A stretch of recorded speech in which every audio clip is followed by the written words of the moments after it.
All right, popping it on Wimkin, Libby. Let me check. It's up now. Let me look. It is.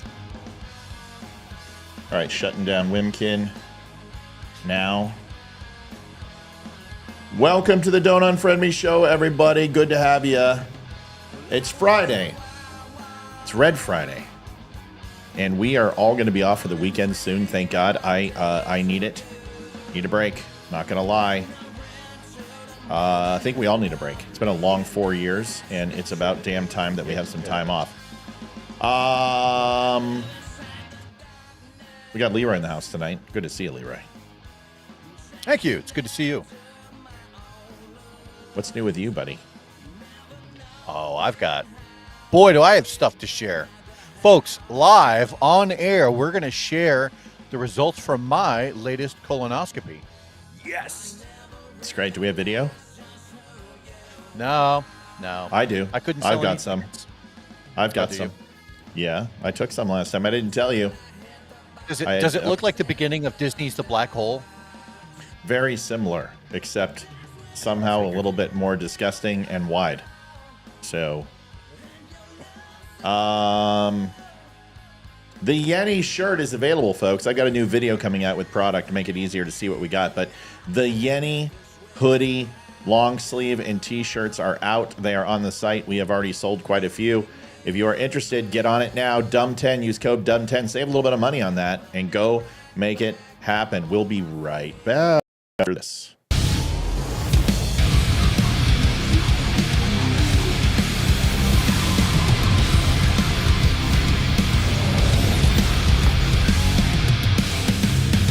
Step into a Wimkin.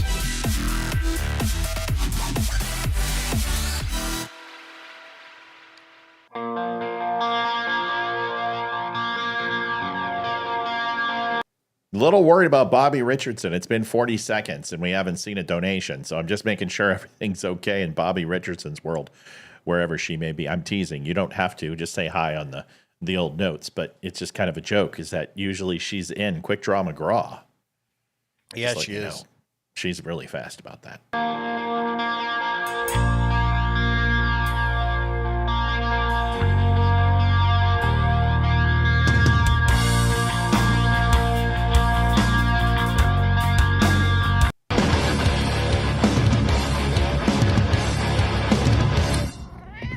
That was fast.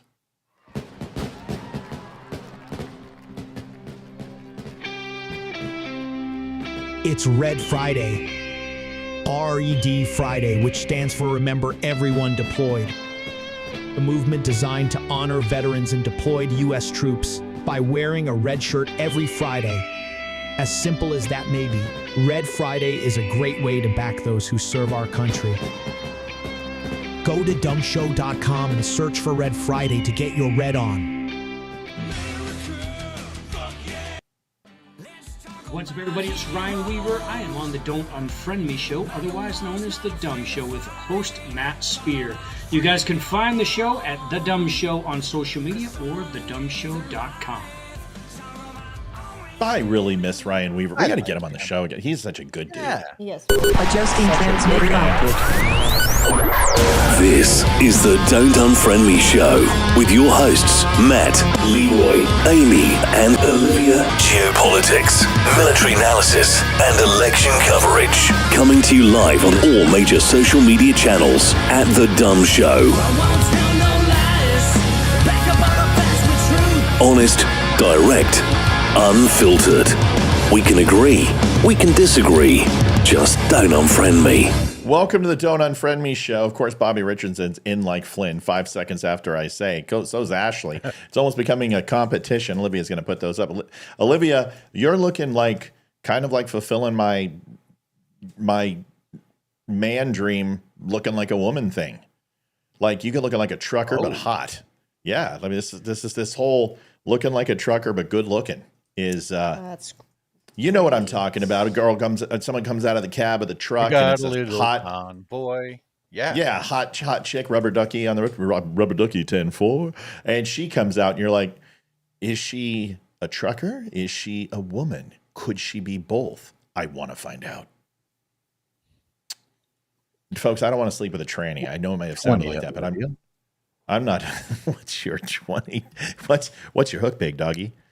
I'm not over here about the slapstick greasy diner. What's your Vector? What's your clearance? Where you at? Come back. Yeah. Gonna holla. A couple things we were talking about that the Dumb Show, because your donation dollars make things like this happen. We're upgrading my Olivia and I run two 27-inch iMacs, and you know that's some bucks. But they are from 2017. They're amazing. I mean, the things I can do on this computer, like, it's amazing. But there is a new chipset out by Apple. It's actually not quite new. My Mac Air is got it. It's called the M1 chip, and it uses onboard RAM differently. RAM is essentially the brain, and it runs the speed of the computer being able to process and take in and work on things simultaneously. So, like, if you've got like 8 gigs of RAM and you surf the internet and open up email and play Sudoku, you will never, ever experience what it's like not to have enough RAM. You just won't. If you play a couple high-end video games, you're going to experience some slowdown and some chugging. So you're going to go to 16 gigs of RAM. And then, of course, some gamers around here will be like, oh, I've got 128, dude, with a graphics Radeon ZT Tech Ti Force G. Okay, that's my calm down. Calm down, dipshit. We're not talking to you. I understand I'm a nerd too, but we're just talking about maybe playing World of Warcraft. Warcraft, right? Okay, we're not talking about, Crisis 2 in 8K upgraded graphics and real-time quantum force processing power. All right. With ball bearings and flux capacitors. So the thing is that you can only put so much RAM until there's really no point, and then it goes to overall processing power, where the processor, which would be the legs of the computer, how fast it can run. You got the brain, you got this, and then you can go to the graphics processor, which is going to be your eyes and which is going to be your heart, and how quickly you can go ahead and pump blood to all your extremities and all that. So there's your computer. But what Apple does is, like, say I am running this show. This show takes an incredible amount of bandwidth and an incredible amount of data for my computer. Like, you can't even hear my computer right now. But I'm running 3 cameras, full graphics, like 10 videos inside this thing, and I'm streaming it to 8 different channels. Real quick, I got a segue, squirrel. Besides Ryan Weaver being amazing, I want to give a shout out to our good friend and confidant, Ryan Samuels, who was here for the election night. He did a great job. And I'm going to link him up on my site. Make sure you follow him. Go over to Ryan F. Samuels. You can find him on Facebook. Go follow him. He's a really good dude, real smart and humble. Yes, and it was fun having him. So yes, it was. And so basically this is the way it works. So Apple has created something, and I want to explain it to you. So say you have a straw and you want to slide a Tic Tac through it. How hard is that? Depends on the size of the straw. Okay, very good point. Not a coffee stir, just a standard straw. Standard straw. Yeah, not too hard. Throw a Tic Tac through it. How hard? Sure. Not very hard. Right through it. It would be like Leeroy and I on a Friday night having gay sex. Just rip right through the hole. Exactly. So that we know, okay? But if I go ahead and I tell you to put a sponge size small little ball that is about 3 or 4 times that hole, could you get it through that hole? Depends on how hard I sucked. Okay, anyway, so we're going to try to be serious here because I'm trying to prove points. So shut the fuck up and be serious. So you're going to push a Nerf, please. You're going to push the Nerf ball. See, watch this, Leeroy. I want you to be serious. You're going to take the Nerf ball and you're going to jam it into the hole repeatedly like this. Does this look familiar? Yeah, it looks like David Copperfield in the 90s. It does. Instead of hide my thumb, it's called let's just the tip just to see how it feels. So you're going to shove that Nerf ball through that straw, but unfortunately there's going to be a lot of resistance. So you're going to have to really get it in there. That explains what happens to a computer when it slows down. Okay? All right, Leroy, are you with me? I'm with you. Getting excited? You're getting excited with this conversation? I bet you are. Okay, so now that you should put that Nerf ball, thank you very much, buddy. What would happen if you take a tube this big, Leeroy, and you go ahead and you throw a baseball through it? Same thing, right? It's just going to go right through. Thing. But if you go ahead and take a basketball, you're going to get some resistance. So the point I'm trying to make is that you can go ahead and create the biggest tube you want, but if the data overall is going through that narrowed confines, is larger but malleable and flexible, you'll get it through, but it's going to slow down. Thank you so much, Ashley Gleason. Okay. Thank you, Ashley. Now, this isn't a computer tech show, but it's important to me because you're going to tell me a story about your genealogy, and that's not politics either. So let me finish this. So Apple has created an amazing thing. I want you now to take this. If I have a flashlight and I put it in an empty room, you're going to see it go right across to the wall, correct? Mm-hmm. Now, if I put 10 people in it, is it going to be as bright as it was? No. No. If I put 100 people in, it's going to be as bright as it was. Nope. And if I put 1,000 people in, it's going to be pitch black, right? Right. Okay.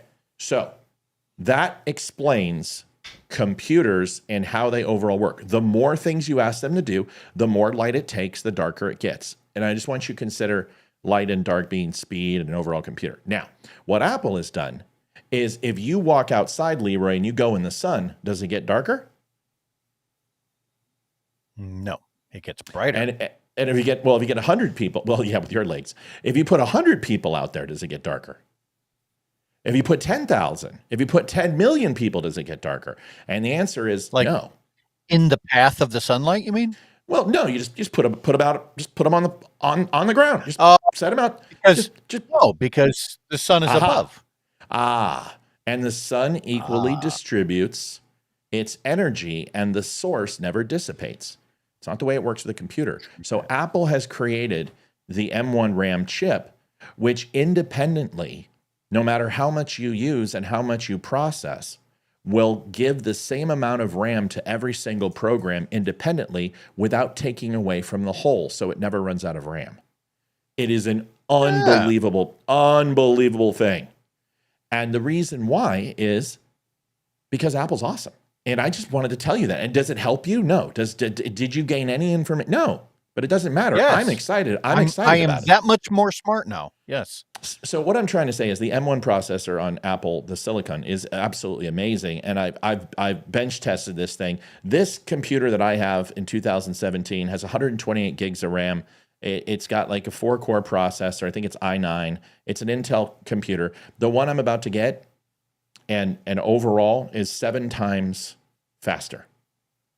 Damn. And I can't explain to you, but the best way to describe it is when you see a Honda and then you see maybe an Audi and then you see a Maserati and then you see a Lamborghini and then you see a Tesla.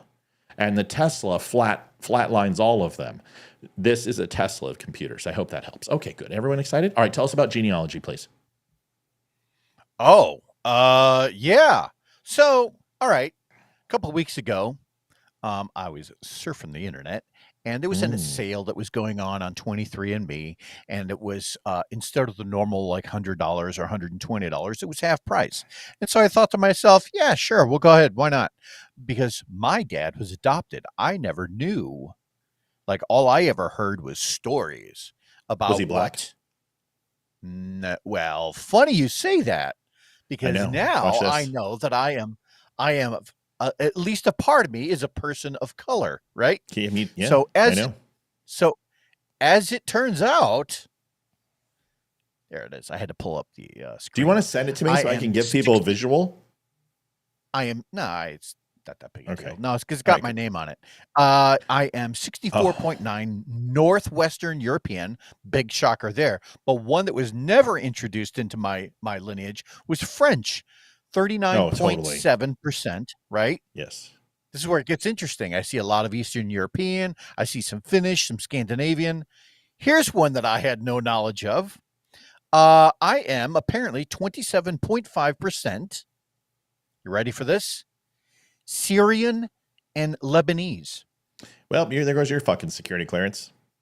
Right. Muslim. Like, I'm sure I'm on a fucking list somewhere. Right. You probably, at some point in one of your missions, you probably had a couple of my relatives whacked. I didn't even know it. Let's go get it done. I already know where mine where I'm at, but that's okay. I would like. God, you look good tonight, Liv. So I have a Liv, question for you you. look really good tonight. Thank Maybe you. it's just because it's Friday night and it's our time. But And I have a 3-day weekend. Yeah. oh, Leeroy, I have a question for you. You said have a person of color, and that's what you said, right? yeah, but that's Is that's it Muslim. com- I'm thinking Well, of Muslim. the Syrian and the Lebanese. okay, because I was portion thinking, of is it, this yeah. Kamala Harris's version of No, a no, person no, of no. color? He's sand black. Oh, Yeah, okay. he's sand black. This Got is this apparently I am way more a person of color than Elizabeth Warren. Oh, totally. I am more of a person of color than Elizabeth Warren. I'm like 1/12 black. I can see it. Well, from the waist down. You and I are very similar because I've got French, Dutch, Welsh, German. Oh my God, German, Greek. Yeah. Scottish, Irish. But I've got African American in me because my grandfather, he's great been in you, all grandfather, right. well, of course, great grandfather was owned slaves, and they did some fucking, and not with Isn't that not my funny that- grandfather. I'm a grandma because that's how that works. So grandma did some fucking with some black slaves.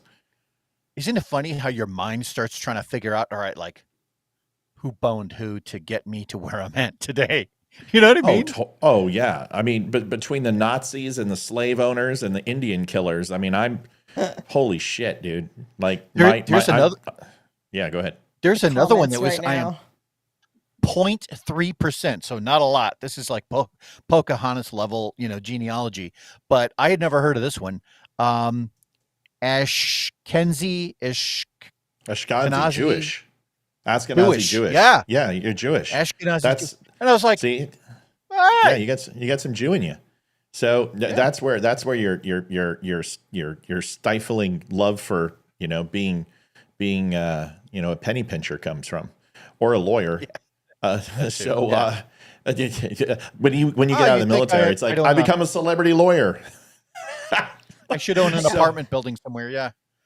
Are you guys reading the comments right now? I am. Funny. I'm catching them all. Your new nickname is Undercover Brother now, Leeroy. Undercover Brother. That's And right. apparently our DEI has now hit its quota for the That's show. right. Pootie Tang. Oh, that's all right. When you see Olivia's heritage. Leeroy Jenkins.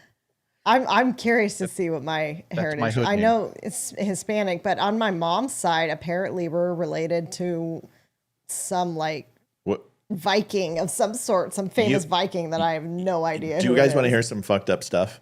So Olivia, Always. on her side, her mother's side. First of all, the Peacocks in Georgia are kind of like the Trumps of New York, the Hiltons of Vail, Colorado, Kennedys. the Kennedys of Nantucket and Connecticut.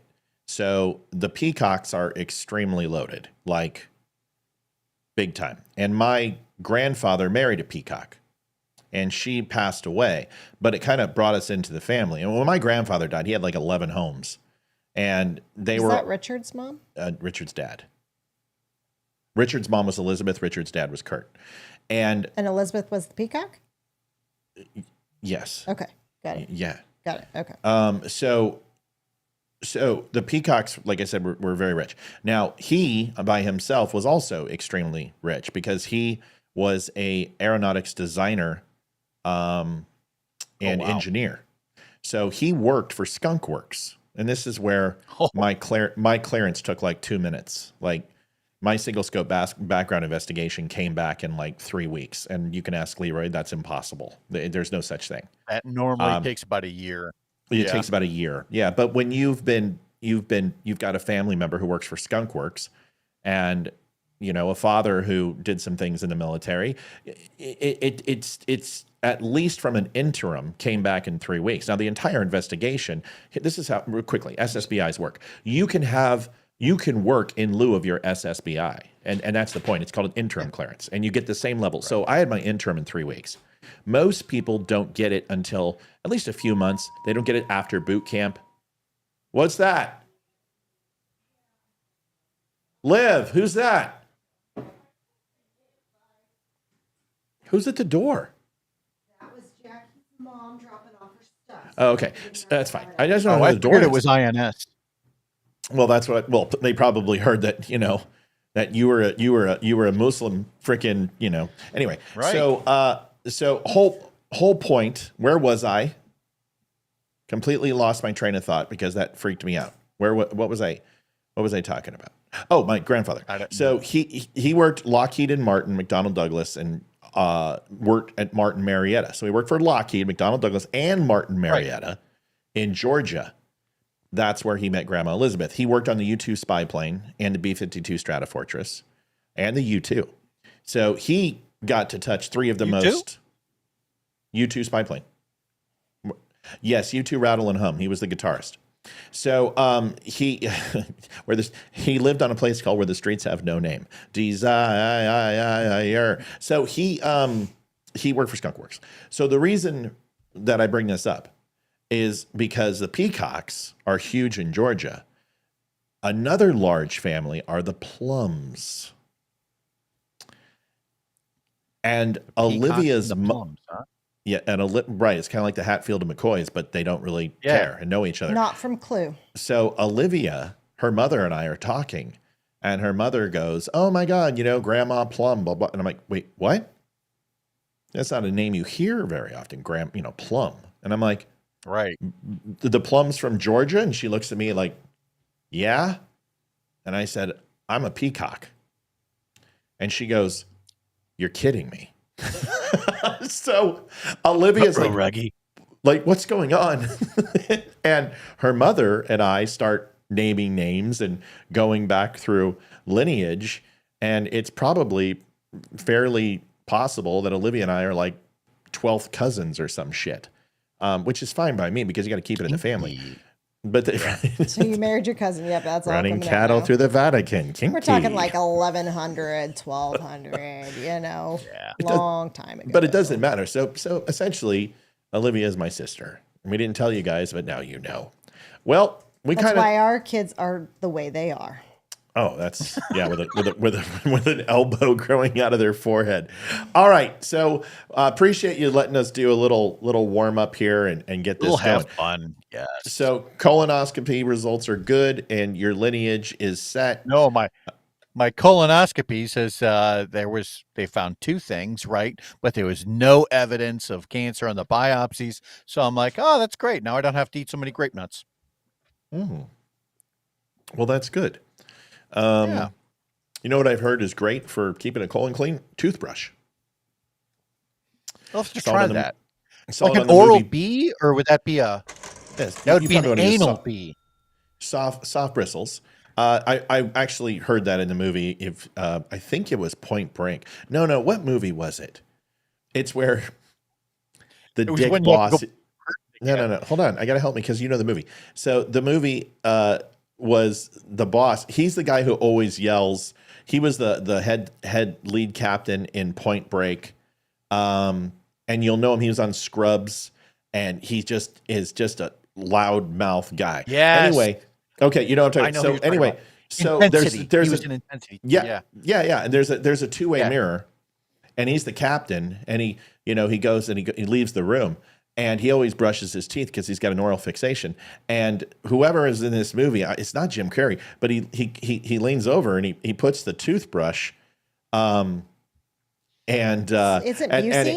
he puts it in his mouth, Leeroy, and he starts using the toothbrush of the captain and licking it, and then he puts it back in the cup, and then the guy comes back in, but he was watching through the two-way mirror, and he sits down and he goes, "I bet you think you're pretty smart," or something like that. And the guy's like, "Huh? What are you talking about?" And he goes, "Let me tell you something. Every single day, I am committed, and I have dedication. Take, for instance, this toothbrush. After every time I eat, I keep my colon clean because I don't want to, have colon cancer. And I scrub my ass so well." And this guy sitting here trying not to throw up. Is that Gary Busey? No, it's John C. McKinley. No. Yeah, John C. McKinley. But what movie is that? Who can tell me? Because I don't remember the movie, but damn, it was funny. And it wasn't Point Break, but the movie was he was in it like a comedy. So you might just have to look it up and put John C. McKinley toothbrush scene, anal toothbrush scene, and see if you can figure it out. All right, we're going off tonight. Liv, what were you asking? It was Gary Busey? Yeah, because you were thinking Point Break, so I was like, well, No, Gary Point Break. Busey's He was in- the captain in Point Break, who was Gary Busey's boss. Got it. Okay. And he's the guy that goes. He goes. You know what? The surfboard bothers me. Hold on, Leeroy. Hold on, Leeroy. The sandals bother me. Your hair bothers me, and you bother me. That guy, and he's so angry. Yeah. That's him. Go ahead, Leeroy. All the time. It's great. He's a great character actor. Everything on here is pointing towards Scrubs. It's on Scrubs. It wasn't on Scrubs. Not? Somebody said Stealing Harvard. Stealing Harvard. I don't know. I've never. Stealing I don't know if Harvard. that's... Let's see. Yes. Yep, because it was Tom Green. Maybe. Toothbrush scene. That is it. Here it is. You guys think you're so smart, don't you? No. The way you made the surveillance tapes just disappeared, just got rid of them somehow. What tapes? Will you do me a personal favor, son? Sure. Don't ever play me like a flute, okay? Because you see, you two idiots got real lucky. I don't have enough to keep you here. But mark my words, gentlemen, you're going down. I mean, you're either going down or, by God, I'm gonna take you down. But either way, once you're down, you'll stay down! You'll stay down! You will stay down! Now get up and get out! Get up, get out, get up, get out, get up, get out, get up, get out, get up, get out, get up, get out, get up and go, get up and go! Don't touch my door! So you got to watch the toothbrush. That's not the toothbrush scene, but I'm so glad that somebody thought Stealing Harvard, because it's such a non-memorable movie, because it's got Tom Green in it, who I can't stand Tom Green. No, he's not funny. I like the other guy. He was in Mallrats, and yeah, he was in Dogma. yeah, I like him a lot. Dogma. Yeah, he was the He was a very demon. he was in Dogma. he was the demon in Dogma. That's right. So anyway, okay, let's get to this. Whew, that was a good intro. He has your hair though, Wow. right? What? Yes, he does. I saw that. We use Yeah, the same good brand turtle wax. Yeah, right. Department of Justice, another Trump assassination attempt. This one is something that we kind of heard about and knew about, but a lot of people shrugged it off and said, come on, there's no way. But Washington Department of Justice charged an Iranian man in a murder for hire plot to assassinate Donald Trump and two others in a plot to kill an American journalist critical of Tehran. And they wanted to target. This is the interesting thing. Okay, so this guy was talking to the FBI and admitted to the plot. Iran's government directed these actors to target our citizens, including President-elect Trump. Department said the plot was part of Iran's effort to extract revenge for Iranian military leader Qasem Soleimani during the Trump administration.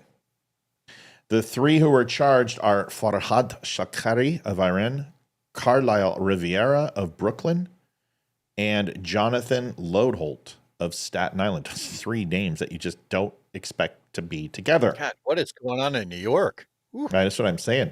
According to the criminal complaint official with Islamic Revolutionary Guard Corps, the IRGC, which you might know is based out of Syria and other places, but predominantly they're in Syria, right up against the West Bank. Hey, I'm Military- 30% Syrian. We know this, asshole. So why don't you tell us what you did and why you were involved with trying to knock off the future president of the United States? I was here. I don't know nothing about nothing. He's like, Hajmada halaha. Military Counterintelligence Agency. The IRGC is not necessarily, it's a military, but it's not really a counterintelligence agency. They like to consider themselves. It's a terrorist organization, please. Shakari told the Iranian official that it would cost a huge amount of money, and the complaint alleges, adding that he understood that Iran was willing to continue spending a lot of money in its attempt to have Trump killed. There was actually a no No holds barred, any cost will do, according to Iran. That's what happens when you get pallets full of cash from Joe Biden and Barack Obama. It's funny how that works. Isn't it? All of a sudden, you can fund anything you want. Correct. He told law enforcement in recorded interviews, the complaint says, the Iranian official warned Shakari that if he was unable to offer an assassination plot by the deadline, then the IRGC would pause its plan to kill Trump until after the U.S. By the way, I want to thank the Secret Service and NSA agents who've joined the show. Good to have you here. Love that you're listening. You know me, you know him. You don't know her. She's a little suspect. She looks kind of Jewish. And Italian. No, I'm not. Hey, I'm part Jewish too. And Mexican. I'm Mexican. I'm not Italian. I'm not Jewish until we do our DNA. Because we're going to do our DNA. There's no send in the DNA sample. I'm sending in the DNA sample. It's going in tonight. Oh my God. Whoa. Just saying. A little too much one sample information. probably cover you both. I don't think that was too much. I think people have heard me. What did you say? I said one sample will probably cover you both. Oh, I thought you said something about the little man in the boat, and I was going to give you a high five. Shakari told FBI officials that he didn't intend to propose a plan to assassinate Trump in the time frame set by the IRGC. Shakari was also directed to surveil and murder 2 Jewish Americans living in New York City. These were the reporters, and also in Sri Lanka. If you haven't been to Sri Lanka's gorgeous. Shakari told the federal agents 5 times since the end of September, including the day after he was tasked with killing Trump. Shakari was allegedly trying to curry favor. No pun intended. No, he wasn't eating curry. It wasn't curry flavor, folks. It's curry favor. Anyway. Trump Communication Director Stephen Chuen said Friday that the president-elect is aware of the attempt. Nothing will deter President Trump from returning to the White House and restoring peace around the world. So the prosecutors allege that Shakari is an IRGC asset living in Tehran and is an Afghan national who immigrated to the U.S. as a child around 2008. He was deported from the U.S. after serving about 14 years in the New York State prisons following a robbery conviction. Wow, that's when we used to deport people. Remember those days? A search for Lodeholt's cloud account showed photographs of him holding 2 pistols, with a cloud account for Riviera showed multiple semi-automatic shotguns and rifles. It seems fairly serious. They had the funding, they had the weaponry, and they had the motive. IRGC is nothing to fuck around with. They are a terrorist group, and they have done political assassinations all over the world, and they are probably one of the most clandestine groups, if you can call them that, in Iran's fold. They do more of the black bag type shit. They're still not counterintelligence. Yeah. So anyway, it's an interesting story. Leeroy, what do you think? What your relatives, when they did this bother you? You know what? I'll say this, that it's an amazing thing that somehow they were able to scrape together enough money to put together a plan to assassinate the president-elect. And I think that says plenty about who we should be aligning ourselves with in terms of policy and in terms of who we support on the other side of the pond. Yeah. It's certainly not the Jews, right? You know, folks, it doesn't matter. Every civilized society, whenever it has conflicts and problems, the Jews are always blamed. It doesn't matter. It's kind of like always. Like you could be in the middle of upstate New York, and you know bad shit happens, and you're going to blame the Denver light rail. Like that damn Denver light rail always causes problems, and you're like, we're in upstate New York. It doesn't matter. It's always there. The Jews, they could be on Mars. We could take every Jew and put them on Mars, and Leeroy would go, and I would go, and we would say Mazel Tov. And even though we're not Jewish, we have Jewish blood. And according to the Groypers and the douche plows from Nick Fuentes' crew, we're all Jews, even though we're not, because our dirty blood. Okay. I guarantee I'm more German than all of them. I guarantee I'm more pure than every one of them. I guarantee I've got more German in me than they ever know. I literally have sauerkraut and bratwurst coming out of my blood. So, yeah, and that hurts. So anyway, the point is it's a serious threat. Donald Trump will take it seriously. The nice thing is that now that he is president-elect, he will have air, he will have sea, he will have space, he will have every type of protection known to man. And assassinating a president-elect, if Iran literally wants to turn into a sea of glass, fuck around and find out. because we will nuke them. That's the way to do it. If you really want to bring closure, right, to everyone in Iran, if you really wanted to arrange for the entire population of your country to finally get their virgins, this is the way to do it. Because make no mistake, there will be no U.S. troops. There will be no hitting oil fields. There will be equal measured responses. We will drop a nuke on Iran. We will fucking nuke them if they kill a U.S. or president-elect. There will be no question about it. I promise you, the equivalent response is to drop a bomb on Tehran. We will blow it to hell. And then we will make sure every major Iranian city gets a tactical nuke right up its ass. We'll probably put Moabs on most of its cities, and then we'll put a tactical nuke in Tehran. I'm just letting you know. Don't fuck around. Because the great thing is you think a nuke is just this giant mushroom cloud that goes up into space. They've got tactical nukes. We've got tactical nukes. They don't. We do. And they will not necessarily impact countries in the surrounding area, but they will make Iran glow. Don't do it. Just here we go. Watch. This works. Don't. Yeah, it'll work. It worked for Joe Biden. I like it. Yeah. Yours is a little more menacing. His was more like insomnia. Right. It was like, Yeah. Yeah. Don't. Do you think Iran has the balls to do this? I think they're dumb enough, not the balls enough. Yeah. I think if they knew what the repercussions were, they would immediately say, all right, look, let's everyone calm down, chill the F out, right? You don't disagree with me if they tried to kill Biden, if you try to kill Trump, you're going to get a nuke up your ass. Do you agree with that or no? Yeah. Okay. Absolutely. That's you kill our president. We're going to nuke you. It's funny you're saying this, and we're talking about my lineage and all of this. And there's a really wonderful video that I'll send you. Please remind me after the fact. The very first time an artillery shell was ever turned into a nuclear weapon, there's a code name attached to it. It was in 1952. If you find the video and then fast forward about 3/4 of the way into it, you'll shit your pants. But I don't understand. Why would I shit my pants?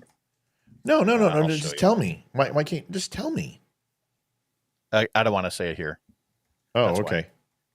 Why. Oh, okay. I'll look it up.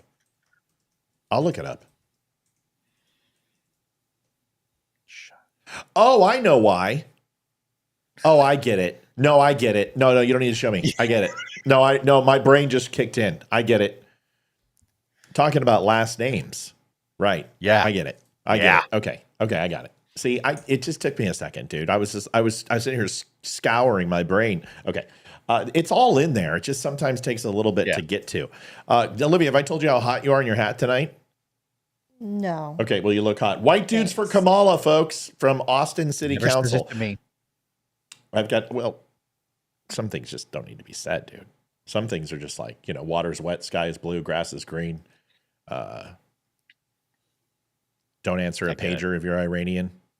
Okay, so here is White House City Council. This evening, we're going to spend a lot of time. I'm going to go over Kerry Lake again. I did it earlier today, and I broke it down for you. We've got some updated numbers, and I want to show you. Dude, this breakdown was just flawless. You should have seen it. It was really good. I got to give myself credit. But this is White Dudes for Kamala in Austin. Olivia, this is for you. This kicks off the videos of crying bitches tonight. Here we Awesome. are. Good morning. Let me pull this up here. Folks, if you haven't had a chance, thedumshow.com/donation. We are 100% funded by viewers. If you like what you see, you like the show, you like to laugh and joke around, please do me a favor and watch this and then donate over on PayPal, on Venmo, or you can send it by mail. We rely 100% on your donations outside of Wimkin.com, our good friends over at Wimkin who offer wonderful social media. You are our source, so please help us out and see if you can donate today. We would appreciate it. Here is the video of Austin City Council and White Dude for Kamala. Here it is. Mayor and Council, I'm speaking in support of items 5 and 27 because we need to expand black voices.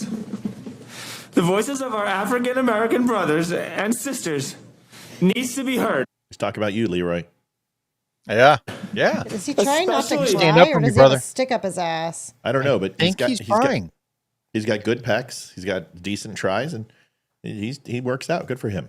After America chose to elect a white supremacist. Okay, and that's usually when you find out that somebody's fucking crazy. He's making it up for other parts of his body. An educated rapist over the first. Adjudicated? You mean adjudicated? Jeez, you're a smart one, dude. You need to remove the mask so you can get some oxygen to that. Did he say adjudicated? Listen, I occasionally say educated. I don't even know go what at that 100. is. Adjudicated? No, I know what adjudicated is. Well, that's what he meant to Educated say. is something different. It's kind of like educated, but okay. Here we go. African American female in United Patricia says she donated, Olivia. States history. And that's why it's so important now more than ever to be an ally to the black community. Got some I'm in Venmo a too. non-traditional relationship, and the lover that my wife took is an African American with Puerto Rican ancestry. And I. My God. Listen, dude. Your voice is cracking like a 12-year-old prepubescent I know. I boy. was just thinking that. I'm just okay. We'll finish. see firsthand the struggle that people of color go through on a daily. Why is it always fucking white guys? What? Why doesn't black? Have you noticed that no black people ever say this shit? They never say I'm a person of color unless they're like some uppity woman who is just like, you know, got a burr up their ass, who like Letitia James. But listen, black people don't talk like this. They don't talk about themselves like this. What makes you think? I mean, how arrogant is it of white people to think that they need to save black people? I mean, seriously, Leeroy, how do you feel about that being black? Why save anybody? Just stay the hell in your lane. You're white, dude. You don't know what the struggle is, right? I know what the struggle is. You don't know what the struggle is. Get in your Did lane. you see the donation? Mike for Leroy's Yamulka. Is it Yamulka or Yamulki? I don't It's know. Yamulka. It's Yamulka, I believe. Thanks to my wife's boyfriend Armando. Armando. No, did he just say based on my wife's boyfriend? Yeah, there's. Hold on. I hope this guy. What? Hold on. Thanks to my wife's ancestry, and I see firsthand the struggle that people of color go through on a daily basis. Thanks to my wife's boyfriend Armando. Okay, this is First of all, gotta be. this guy's This is- too ripped to be a lib. This has gotta be. This guy's too ripped to be a Totally. lib. I'm calling that this is a silly video. I'll let you know. Like that's the first time I've heard it. I'm like, wait a second. But you know what? Yeah. Thank you, Tina Ford Savage. Let's listen to the rest. Hold on. Our country was built on a legacy of white supremacy, and we need to foster a culture of diversity, equity, and inclusion here in Austin, especially since we elected a literal Nazi to be president. And my wife, she's put me on a sex strike because she is no longer able to seek reproductive health care. And before the election, I had my very own chair right by the bedroom. Oh, this guy's perfect. This guy's. Yeah. I told you he was. Did He's you notice the first thing I trolling noticed that he big was league. ripped? I was like, he's way ripped. Okay. He's way ripped, and he's not ripped, gay ripped. He's actually bulk ripped. There's a difference. Like, you know, when a gay guy, they're lean, they have no body fat, right? This guy's just he's pretty yoked, and he if you look at his hands, grip strength, I guarantee this guy does mixed martial arts.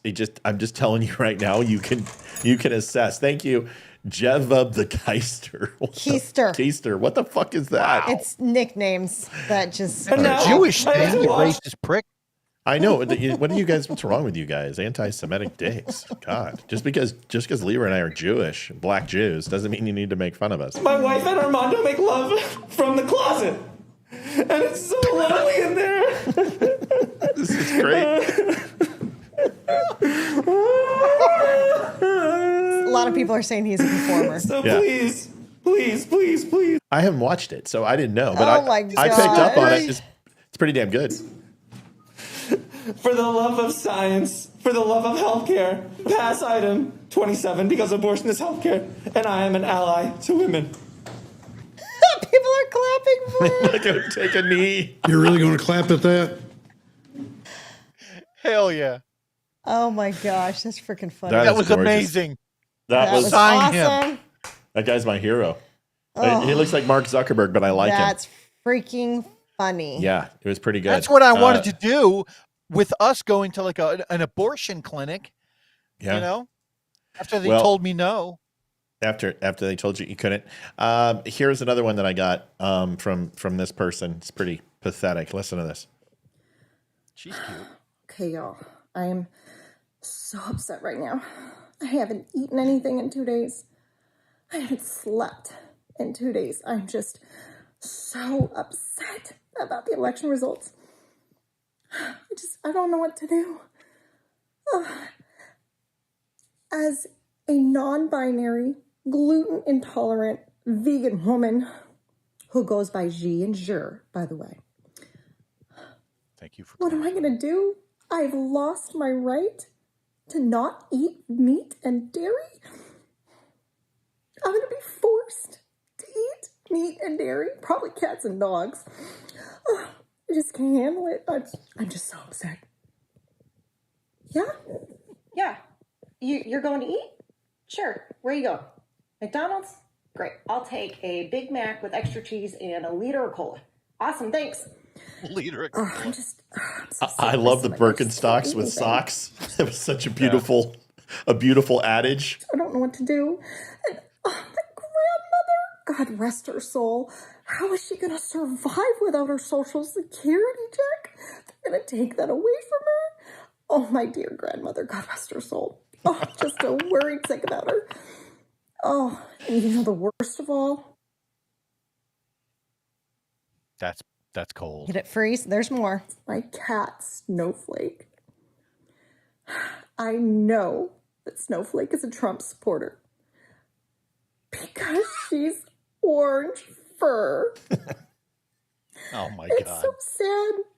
She supports the evil orange pumpkin man, and I'm gonna have to put her down because I can't have a cat that supports Trump.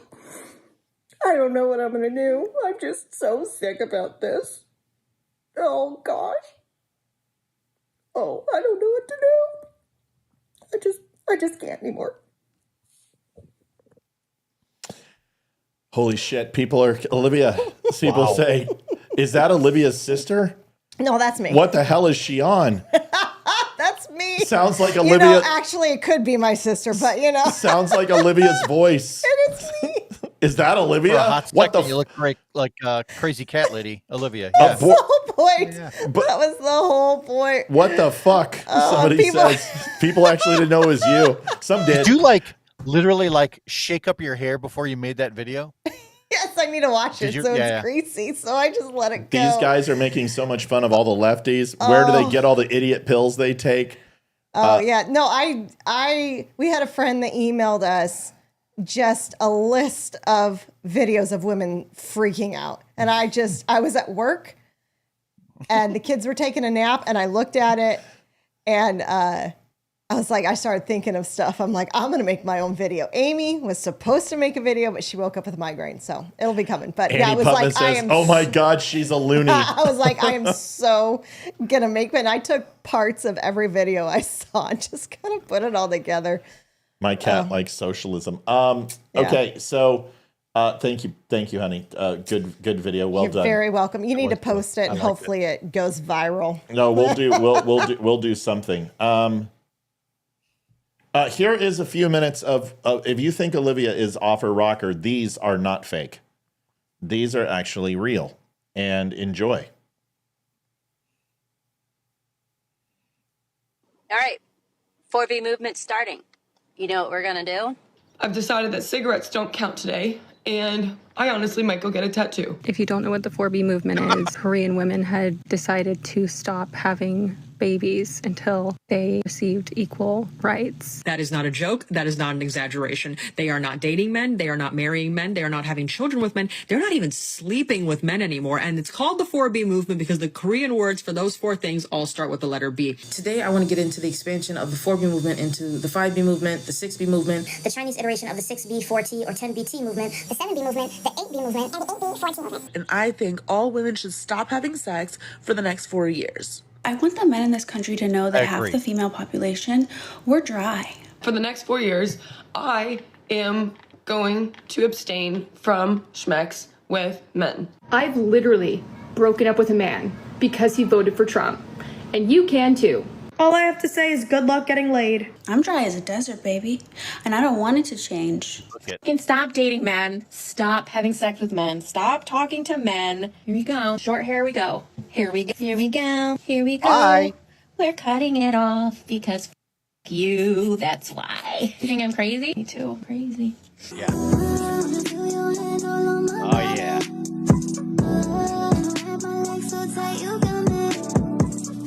I like it. Dude, the entire fucking female population of the United States has gone Britney.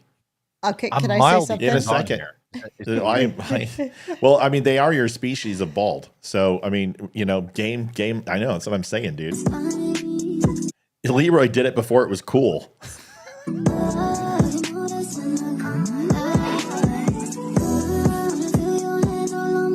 I will not be giving my money to the beauty industry anymore.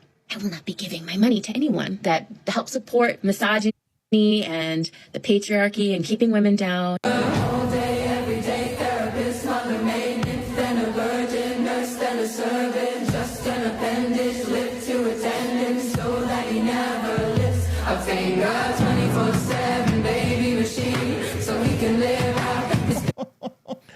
I'm going to say one thing and I'm going to turn it over to you. Literally, these are retarded wannabe Joan of Arcs. What the fuck is wrong with you? You all deserve to be burned at the stake. Nobody's having sex with you anyway. The one girl who is kind of cute, yeah, she's now a lesbian. She dumped her boyfriend in 2020 for voting for Trump, and now she's getting married to another woman. And I'm just like, how can you blame Trump for turning you gay? And my response on her page was, look it. Donald Trump has done more for the LGBTQ community by having you cross over than Biden and Kamala put together. Congratulations. He's changing lives. She blocked me. Bitch. Liv? You know how they specifically said, I'm not having sex with men? Yeah. Well, they didn't leave women out. And honestly, Yeah. good. We don't want you to procreate. We don't want you to have children because we don't want your stupid fucking lineage going any further than you. Yeah. Jeez. Yeah. My God. Tell him. And You cut the wrong hair. How about armpits and down below, you freaking hippies? why are people like this? Why? You want to know why? Oh, I don't well, here get is it. the vice president's wife. The future could have been in an alternate reality, Mrs. Walls. Watch this shit. Sir, you heard me. We cannot and we will not give up this fight. Right, come on! Somebody throw her a giant circus ball. We cannot and we will not give up this fight. This fight's over. That's right. Wait till we get Project 2025 kicking off. I mean, Agenda 47, and then you guys are fucked. Leeroy? Can you show me a picture of his wife again, Tim Wall's wife? Yeah, you mean E. Jean Carroll? Is that who that? Okay. No. That's thinking- Tim. That's Tim Walls' wife. Have I shown you this? Oh my God. Lee just had the comment of the evening on Wimkin. And just like that, abortion won't be an issue anymore. Oh, wow. Right. Wow. Mic drop. I was just looking at Yeah, her that was and looking at awesome. Oh, thinking goodness. of Tim Walls, and I'm like thinking to myself, man, that is one dude who is safe from being in the splash zone of his wife. Oof. Oh, unless he's underneath. Depends how far the chair is away from the bed. I mean, this you want to see something fucking crazy. Watch this. You think this is nuts. Watch this picture. I saw this today and I almost shat my pants. And I started believing in the lizard clone stuff. Oh, yeah. Yeah. The Trump assassin, E. Jean Carroll, and Tim Walz's wife are all the same person. That's like Invasion of the Body Snatchers right there. Yeah. Weird that I just got the chills right I'm telling you, look at that. Tell me they're not all the same person, man. I mean, they all look like they paint rocks. There looks like I bet none of them have been in the same room together, like at the same time. I'm pretty sure. Or, dude, I like the three faces of Eve. They all paint rocks together in their spare time. That was my point. It's a little terrifying. I mean, I don't know what to tell you. Because you have women like this. That's why. Hey, thank you, Anne Frank. Thank you, Annie. Appreciate it. It's not in Deutschmarks? What the fuck's wrong with you? That's my cousin. You back off.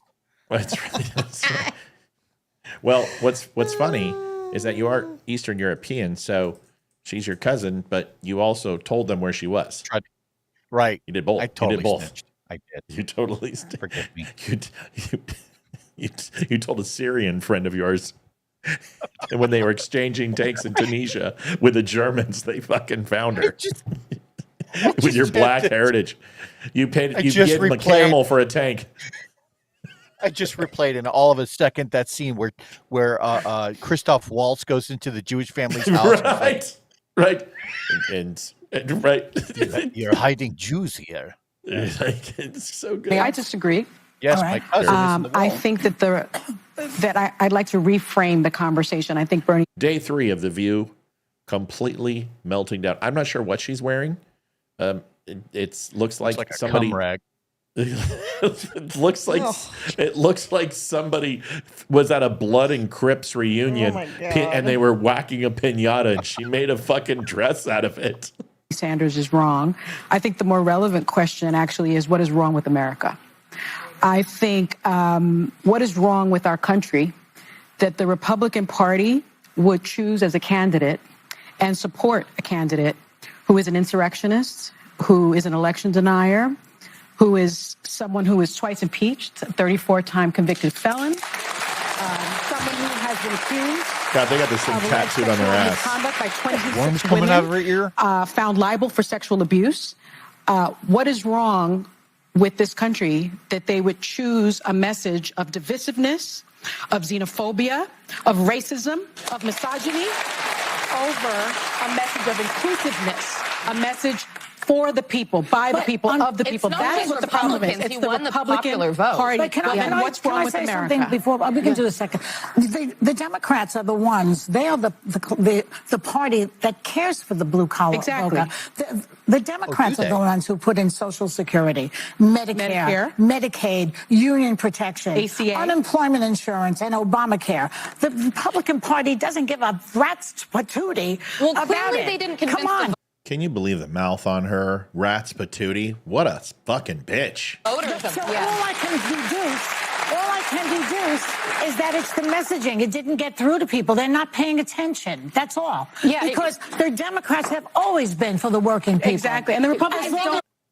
For the love of God, please tell me that everyone on that panel is also going to abstain from their significant others. Please tell me that. Well, let's go ahead and talk about how Democrats are for the working class people.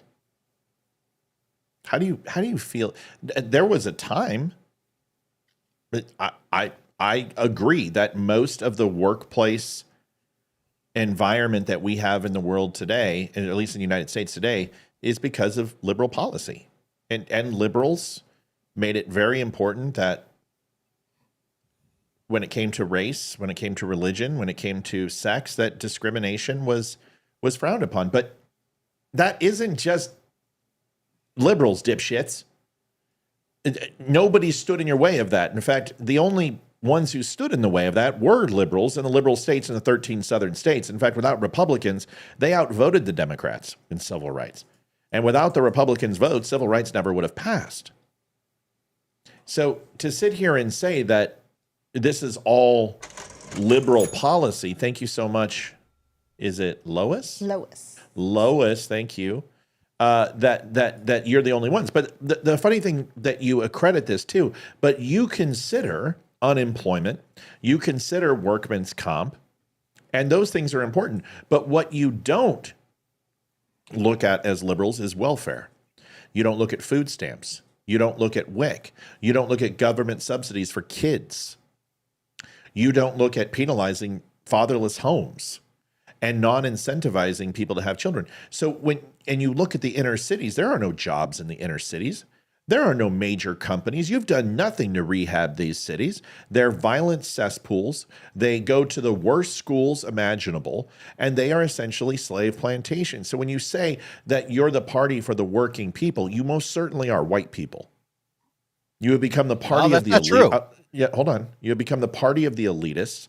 You no longer, listen, this vote repudiated white elitists because every demographic but white elitists broke for Trump.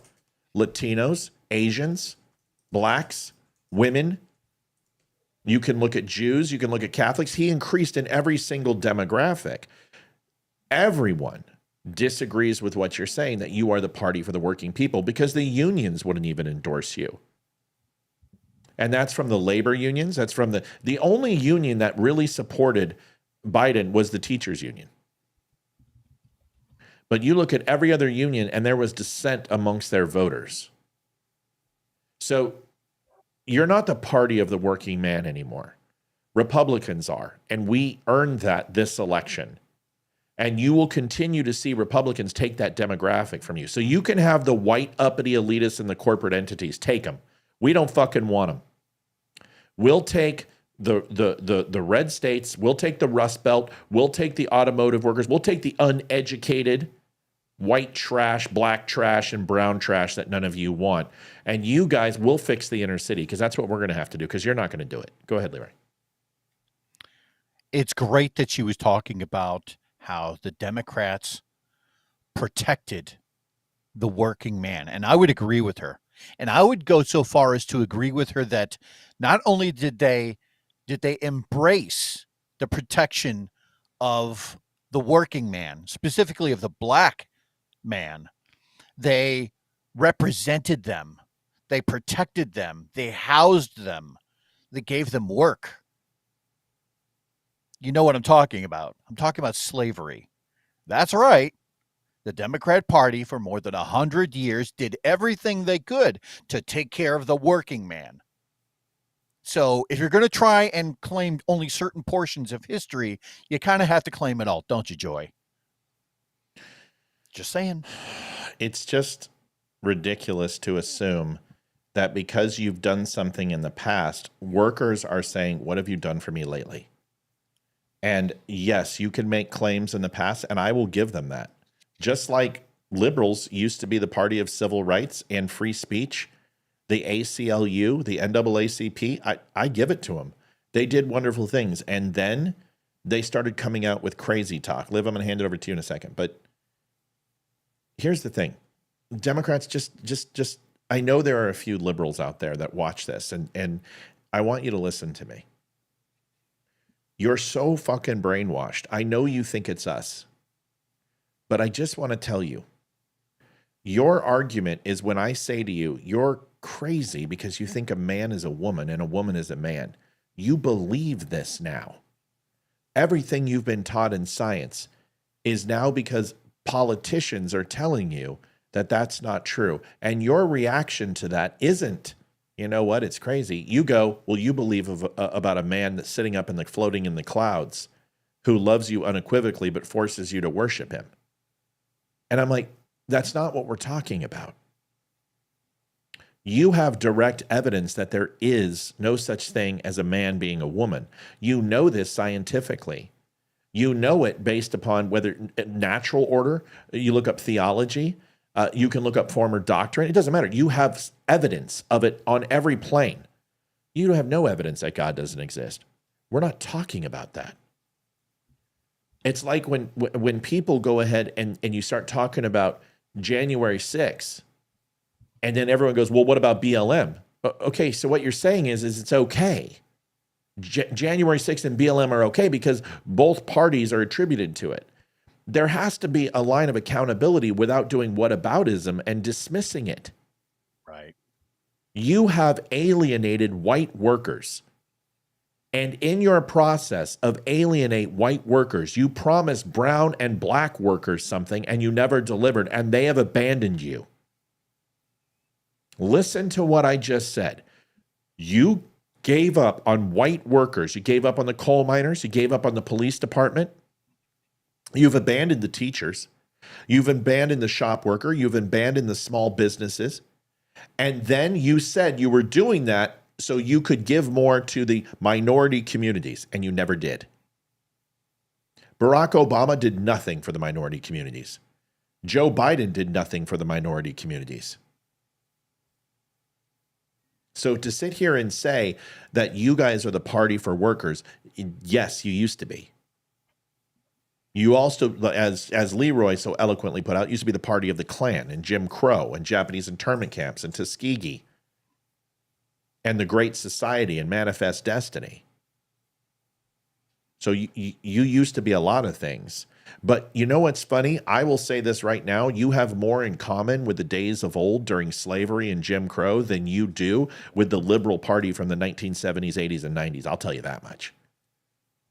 You guys are a former glimpse of what you used to be, more now than ever before. Absolutely. Because what you're doing to the minority communities is ridiculous. Then Leeroy and then Olivia.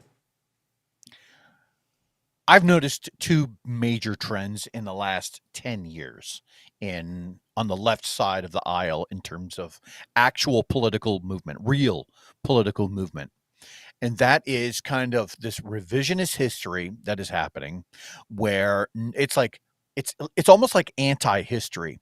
They're trying to rewrite the portions that they don't necessarily agree with. So they have no clue what real fascism is or what real socialism is, right? They can't tell you how many people Karl Marx got killed. So there's this huge disconnect, not only in terms of real history, but also science. To Matt's point, none of them can tell you what a man and a woman is, and that there's a physical difference in their brain, and there's a difference in people's pelvises. There's a difference in your DNA. And just because somebody goes through cosmetic surgery, which is what it is, that somehow you're automatically associated with the opposite gender. On top of that, a couple of years ago, there was a National Institute of Health on a .gov website that showed that 5,577 scientists were polled on agreement with when is the beginning of life? Does life begin at conception? 96% of them said yes. Life begins at conception. And they don't want to acknowledge that. They don't want to acknowledge the science behind when life begins. They don't want to acknowledge the science behind what a man and a woman is. They're anti-history. I don't know what's happening on the far left movement right now, but it's frightening. I have a question for you. If a woman is killed while she is pregnant, is that a double homicide? It is. I think in some cases it is, yeah.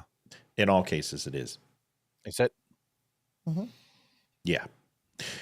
Just food for thought. Liv, is the white male the minority? And before you answer that, I really want you to think about that. Is the white male, after what we just saw on Tuesday, is the white male the minority in America? I don't think so. I don't think so either. No. I think there was a hard press to denigrate the patriarch and the white male, middle-aged man, yes. But you saw the end of that on Tuesday. I will declare this right now. Woke is fucking dead. God, I hope so. Woke is dead in this country. It's dead. So. And it ain't ever coming back. I think the slogan for the Liberal Party should be, when I want your opinion, I'll give it to you. Because that's pretty much how they act. Yes. And no one can have an opinion but them. And Yep. your opinion is wrong unless it agrees with theirs. Yeah, and that's a really good point. I think women and men who are white cannot say that they're the minority after what we just saw on Tuesday, because all white people have to do is show up and vote, and there is no demographic combined that can compete with white people. It is what it is. But people didn't show up out of racism. People didn't show up out of sexism. They can't understand it. People showed up for love of country, and they are sick and tired of you fucking people trying to redefine what America is. Stop insulting our flag. Stop taking our constitutional rights and twisting them. Stop blaming us for mass shootings. Stop calling us garbage. Stop calling us uneducated. Stop saying that we live in flyover states. Stop fucking with us.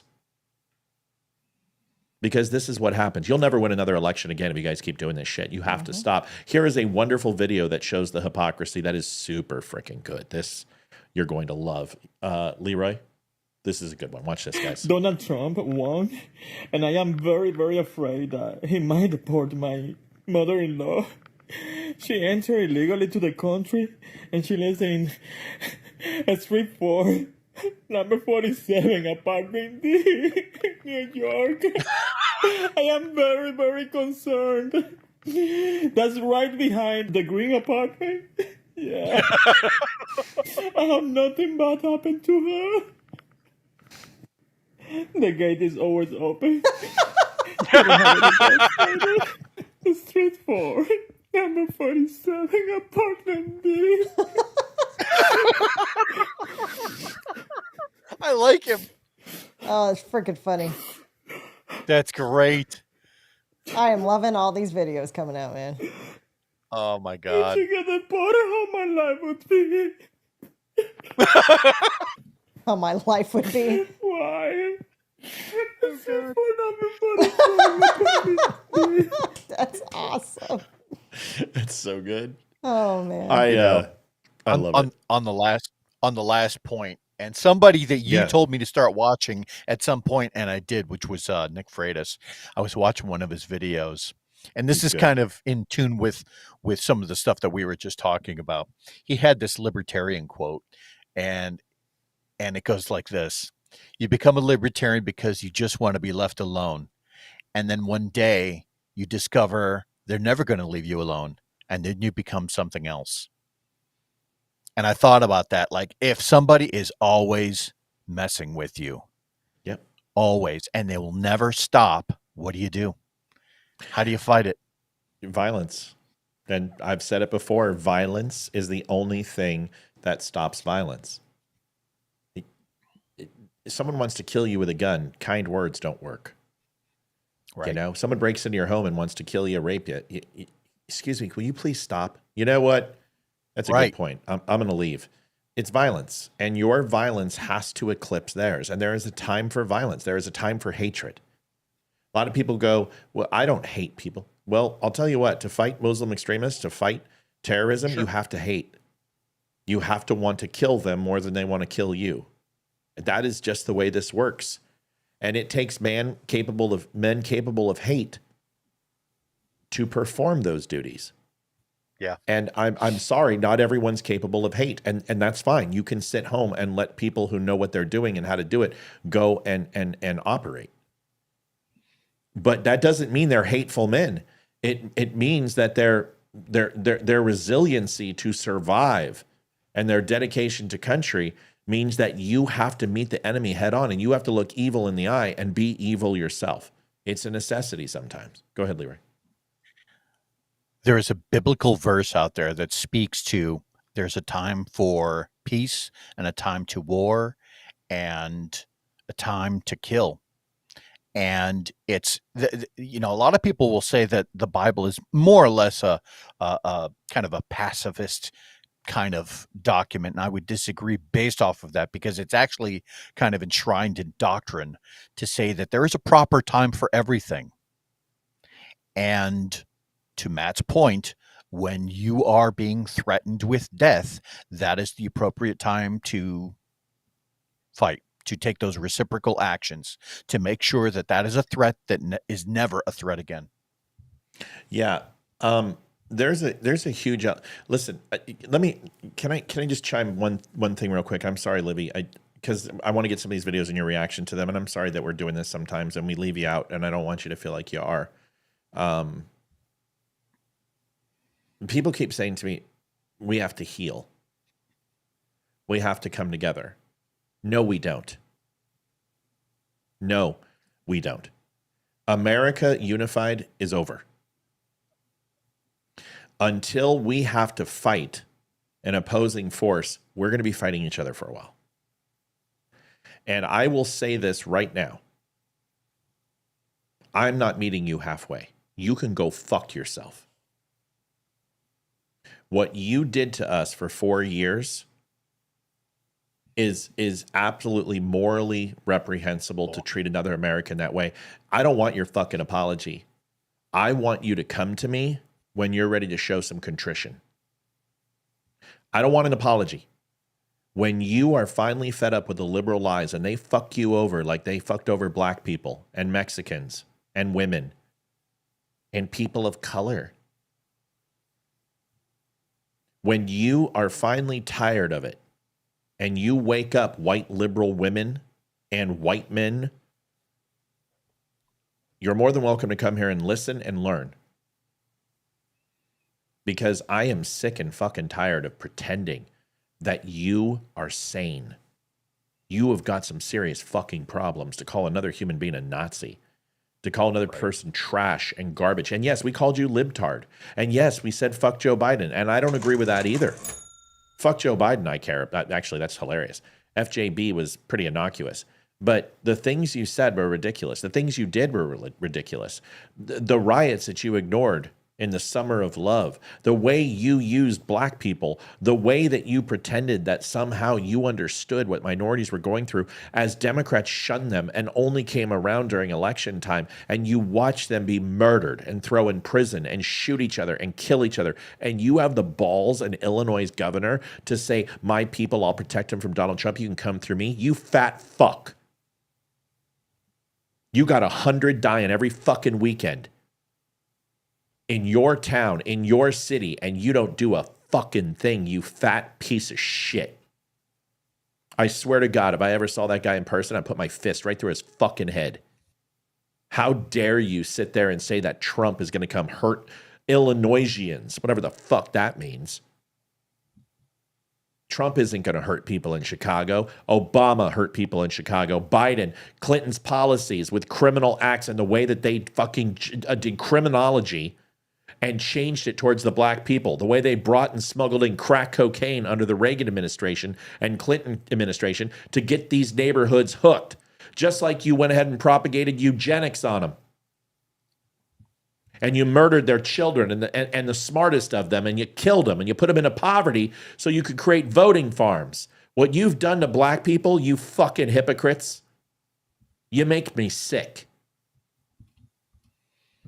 So I'm just a little sick and tired of it.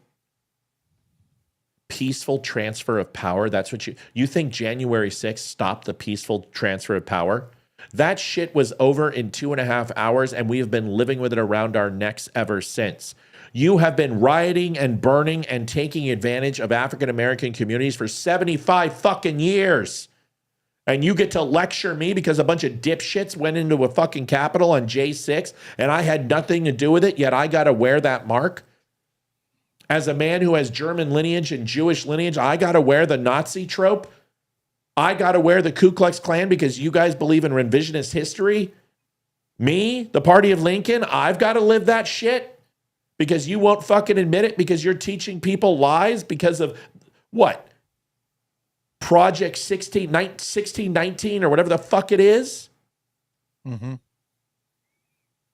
You got groups like the Lincoln Project who are posing as Republicans, brainwashing Americans. You got people think that Donald Trump is going to create cattle cars and start burning Mexicans. What the fuck is wrong with you idiots? You people call yourself the educated party. You guys are fucking morons. I'm sick of it. Well, they think hold they're on. helping. Oh my God. Sorry, Leeroy. I'm telling Let you. me just, I know. I'm not oh my God at you. I'm oh my God that I interrupted you because I got to show this video because I built it up for this. Here's your peaceful transfer of power. Suck my dick. This bombshell report. The White House is slamming a bombshell report by BuzzFeed. The bombshell report from BuzzFeed. If the BuzzFeed bombshell is true, Bombshell report. the Russians had compromising videos of Donald Trump watching prostitutes urinate on a bed in the Moscow Ritz-Carlton presidential suite. Donald Trump engaged in perverted acts with prostitutes. In reality, A bunch of the dossier has proven to be true. B, The FBI and the CIA have reportedly validated parts of it as true. Investigators have corroborated part of the dossier. Dossier had been corroborated by the intelligence community. U.S. investigators have corroborated some of the allegations in that dossier. We do know that parts of it have been corroborated. The president was compromised by a hostile foreign government, full stop. The possibility, the very real possibility, that President Putin holds damaging information over President Trump. What do the Russians have on Donald Trump? Politically, personally, or financially? But it hasn't been discredited. In fact, it's been the opposite. It's been corroborated. Much of the dossier has been corroborated. This discredited dossier, It hasn't been discredited. Your intel community has corroborated all of the details in there. A golden shower tape involving prostitutes. Golden showers. Infamous compromise tape referred to in the Steele dossier. Russian prostitutes and that other thing. Russians had a so-called P tape. The P tape. That tape about the stuff in the hotel room in Russia. The Steele dossier, the Steele dossier, the Steele dossier. What's in the Steele dossier? The PP tape. PP tape. PP tape. It didn't happen. Despite the president's dismissals of the dossier, sources say it is gaining increasing credibility in both the intelligence community and Congress. Some of it was. What's up, APB? Good to see you over here, man. Good to see you. But we did corroborate in the ICA. And of course, it appears that more of it has been corroborated. Many of the things represented in the Steele reports were in fact true. When the president just refers to it as fake dossier, that is false. I don't think that's the accurate characterization for the entirety of the dossier. I don't know whether the current president of the United States was with prostitutes peeing on each other in Moscow in 2013. It's possible. That is the beginning of it. That is the erosion of the media has been a long time, but to sit here and pretend that that right there is a peaceful transfer of power when you are saying the president of the United States is a Russian asset, and now you've just doubled down. Now we're Nazis. Now the Nazi party is the Republican Party. It is also fake. It's also pretentious. And honestly, you can't defend against it. How do you defend against it when someone calls you a racist? No, I'm not. That doesn't work. That's why you don't say things like that unless you have the burden of proof and someone is actually racist. Liv, what do you think? Is it going to get any better? Are we going to find a way? Because it actually started to get better right before COVID. Donald Trump's popularity rating hit 52%. Americans were actually very high on his job approval. They were even up to March very happy with the way he handled COVID. We were finally getting past a lot of this. Is it possible to do it again? Or are we just hopelessly lost? I think it's possible. I mean, in 2016, he won, but Hillary won the popular vote. So that was their whole thing and their whole shtick of, yeah, he's not as popular as Hillary. She should have won. And by the way, to the women of The View, you call Trump an election denier. Freaking 8 years later, Hillary Clinton has still not conceded 2016. So just saying. Just a little point. Just saying. But more people voted for him. He won the popular vote. He switched how many counties and how many different states? If I'm not mistaken, looking at Oklahoma, there wasn't one piece of blue in the state of Oklahoma. Yes, 6 in California. I mean, the entire state of Oklahoma is red. There's no blue. Yeah. He didn't, no blue whatsoever. People are sick of the woke. People are sick of the name calling, the divisiveness, and they gave us, and we're all red now. And I think people are looking to Trump to make it better, because I think they're remembering how the country was when he was in office. And hopefully they're realizing that people are saying that he's a horrible person and blah, blah, but he's got 4 years as a president that speak completely different to what they're being told. And the economy was great, and gas prices were down, and grocery prices were down. And I think people voted with their pocketbooks and how they actually felt, as opposed to voting how they were told to vote. And I told you how to vote. You damn skippy. And how, what it was popular to vote. And that they would feel ashamed if they voted for Donald Trump. So they didn't, because they didn't want the shame, feel embarrassed of their neighbors, or they didn't want, to have issues with their in-laws or something like that. I think people are sick of it, and I think people don't care. And with all the name calling and everything that they have put us through over the last 8 years, because it wasn't just the last 4. It started when he got his when the Trump supporters came out and people support him, it started then. So it's been going on for 9 years, and people are sick of it, and people don't care. And they don't care about politics. They just want cheap groceries and cheap gas, and to not have freaking transgender and homosexual and everything shoved in their 5-year-olds' faces. They want, they don't want their little girls to change in dressing rooms with boys. Right. And to have their little girls play on sports teams with boys where they're going to get hurt. And I think people are just sick of it. And I really hope that with him getting so many votes and winning the popular vote as well, that people are just going to be like, okay. And that all this crap is just, it's not going to go away, but hopefully it just shrinks and it doesn't get any light anymore. And hopefully people are just like, I don't care. And they stop watching it and they stop listening to it, and it just kind of fades away. That's kind of what I'm hoping. It would be nice. I'm going to shift gears real quick, Leeroy, but come right. This is going to set you up for this. A lot of people ask me. Well, I was going to disagree with all of that. Just so okay, you that's know. that's fine. Okay, go ahead. Disagree with it then. I mean, I know that he won the popular vote, but that still leaves roughly 64 million people that voted for that. I'm not sure that they voted for Kamala. They were just voting against Trump because right up to that, prior to that, she was the most unliked VP in history.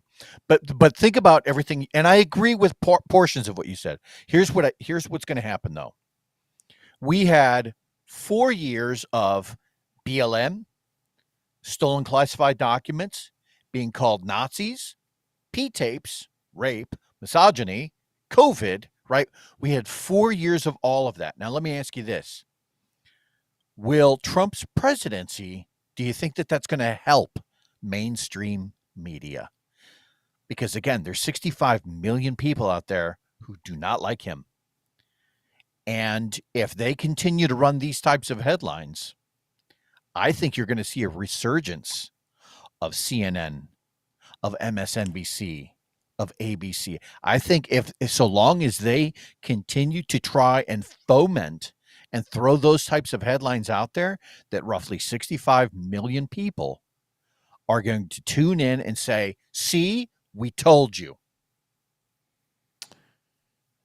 They just did that, and it didn't work. They just did that. They just spent the last year telling us that he was Adolf fucking Hitler, Leeroy. I know.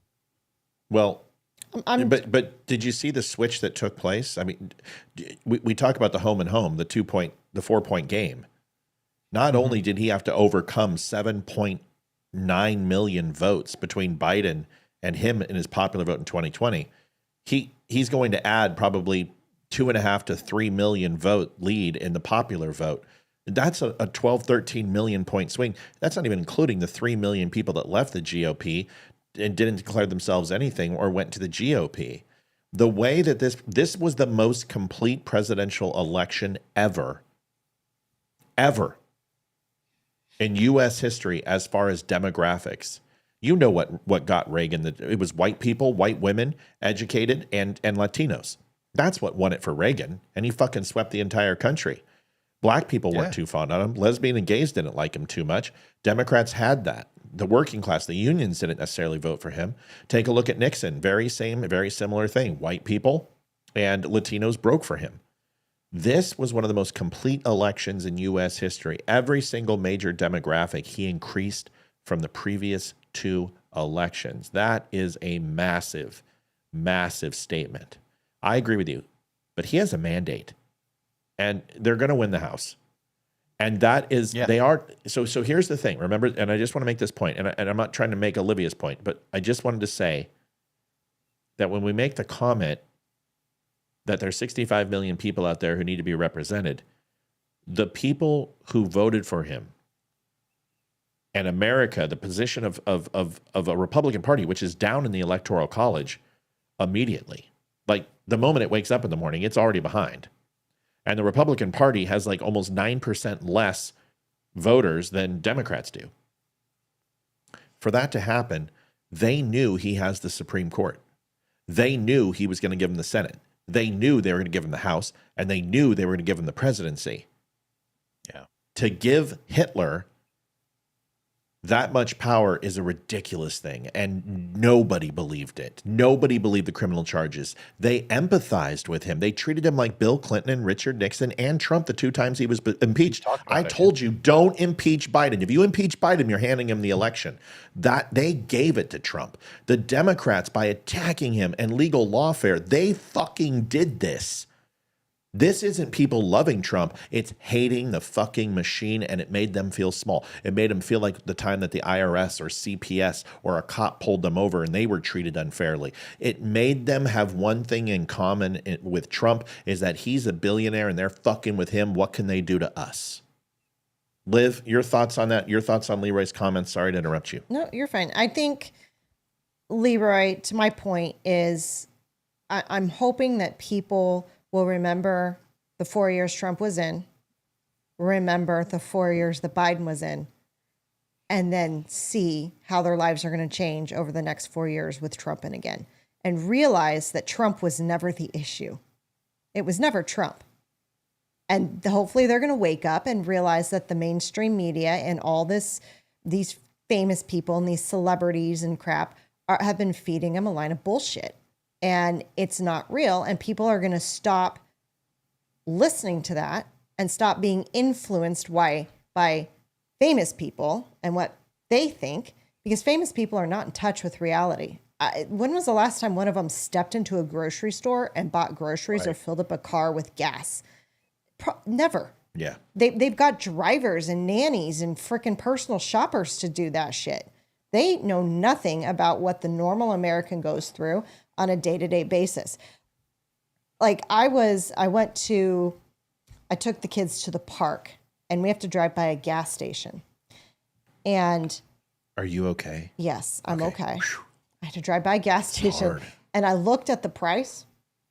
Frickin' it's dropped 15 cents. I was like, oh, hallelujah. It's almost under $3. It's $3.05. And I was like, holy shit, it's starting. Yay. And I mean, to get that excited that the price of gas has dropped 15 cents a gallon. Right. I mean, and not just that, guys. You got to look at the Dow. You got to look at the overall stock market, up 800 some odd points. He's not even in office yet. Here, Eric Adams, they stopped all EBT debit cards to illegal immigrants today. They suspended the program. Donald Trump's not even. Things are happening right now. Things are changing just because he was elected. And they know that their shit is going to be held accountable. Leeroy, I'm going to give you last word because Olivia got to come back, and then I kind of came back, and I want you to feel like you're getting equal time. Look, don't get me wrong. I'm not trying to be argumentative. I sincerely, in my heart, I hope that you're right and that people wake up and that at some point everyone just turns on MSNBC, sees Rachel Maddow and go, that bitch just lied to me for the last 10 years. I hope that happens, but I don't think it's going to. I think my prediction is that for the next 4 years, that MSNBC, ABC, CNN, all of them will continue with the same type of headlines with maybe they'll be somewhat more evolved. Maybe it won't be BLM. Next time it'll be the next flavor of the month. You're right. They'll move on from Nazi and throw another name out there. Right. I think it's just going to evolve, and that the attacks, they're not going to stop. I don't think they will. Can I ask a question? And whether or not people watch, I don't know, but yeah. Let me ask a question. Can you please tell me the best 3 years of any presidency that we've had in the 1900s? The best 3-year run you have seen from any president since 1901. Can you pick the presidency, which term? Yeah, it was Trump, 2016 to, 2019. And the entire time, the media did what I just showed you. Stolen election, P-tapes, dirty dossier, Avenatti, criminal prosecution, grab him by the pussy, E. Jean Carroll started, just all of it. They did the same thing. And America just repudiated it. They repelled it. They kept it away until COVID. When COVID hit, everybody, Trump's overall handling of COVID was really shoddy because it was throw spaghetti at the wall, and he was listening to everybody, and there was nothing that we knew how to do this. We just didn't know how to do it. I think if COVID hit again, it would have been handled much differently. Trump never would have locked it down. He would have made sure that medical PPE was here, that he addressed some of the funding that was going on overseas, and he would have gotten rid of Fauci. But that's hindsight. He can't do that now. But I just want to remind you that in the most progressive media onslaught ever in U.S. history happened between the years of 2019 to 2024 against Donald J. Trump, as everything that's wrong with this country, that he's Adolf Hitler, that he's going to murder people, that he's going to take away your rights, that he wants to rip the baby out of your womb, he wants to make you Stepford wives, he wants to put forward Project 2025, all this shit, 97 indictments are felonies under 6 different indictments. All of this stuff happened, and he still won. It's absolutely. I think people will remember this for quite a while. This is like a 9/11 event. People are going to remember this 20 years from now, what they did to him, because we remember what the media did to Reagan. We remember how they said he was some cowboy hick who hated gay people and all this other shit, and that he was a Christian zealot. And we know how they treated him. We remember how the Republicans treated Bill Clinton and how they treated him so fucking poorly, something that should have been handled behind the scenes and counseled and not brought into the public light with impeachment, because they didn't care about Kennedy when he did it. They didn't care about the other presidents who did it. I'm not saying it's right. I'm just saying what they did, dragging him through the coals, wound up backfiring. We remember what happened to Richard Nixon and Watergate. We remember these things, and I don't think people are going to forget the 6 years that they lied and cajoled and destroyed a president's reputation who had a fairly great presidency for 3 years and is going to have, I believe, in my heart, a rough year and followed up by a very good 3 years. Thoughts? Yeah, he doesn't have to worry about wanting to put anything through, because he doesn't have to worry about re-election. So 2 years. Yeah. So, but I think people, the last few years has been like having to live middle school over and over and over again. The constant name calling, the constant he said, she said, it's like middle school. Middle school's the worst. Who wants to go through that ever freaking again? I don't think any adult has ever said, if I had one wish, I would wish to go back and live my middle school years. No one would say that. And that's what it's been like. I don't know. Cindy Fenton and Casey Green were pretty hot. Yes. Just saying. But I don't think my middle school is all right. I don't think anyone has ever said I'd like to live middle school. I don't want to go back to being prepubescent and going through puberty and going through. No, we're having to live it right now through the kids, and I'm like, it's bringing back horrible memories. I don't want to do that again. You sound like that guy who just gave that speech about his wife and her lover, Fernando. Last word. Pretty freaking funny. Last word goes Armando. Get it right. Give him the credit he deserves. Last word goes to Leeroy, and then I want to bring up something, and then we're gonna shove off. Look, I agree with both of you. I do. I don't have that much faith in the American media machine. I think I don't either. Because I firmly believe that they will be after not the truth, they're after ratings. And so they are going to be willing to say anything they want to spin up the roughly 65 million people that did vote for Kamala. I hope it doesn't happen. I am with Matt. I'm with Olivia. I'm tired of it. And I also believe that the 77 million Americans that did vote for Donald are also tired of it. But there's a base there, and I think the media is going to feed the hate. They're just going to feed that animal because it's good for their ratings. And I don't think it's going to go away. Trump cannot run for a third term. Trump is done after this. He's done. And it's time. Trump needs to go. Trump needs to go. He needs to run behind the scenes like Obama. We need Youngkin. We'll take a DeSantis. We'll take an up-and-coming star, whatever it takes. And you know what? We don't need Nikki Haley this go-around. We got her votes. They came home. Nikki Haley voters came home. And if you think that he was going to win that election without the Nikki Haley voters coming home, you're wrong. That was a huge, suburban women actually voted and broke with him a little bit. He gained in that. He crushed with men. I think when all said and done, he's probably gained 3% with men, which is massive. I think he probably gained 2% with women. That's also massive. And that's what won him the election. Remember what I told you, 7% is what Biden gained. That's why he won.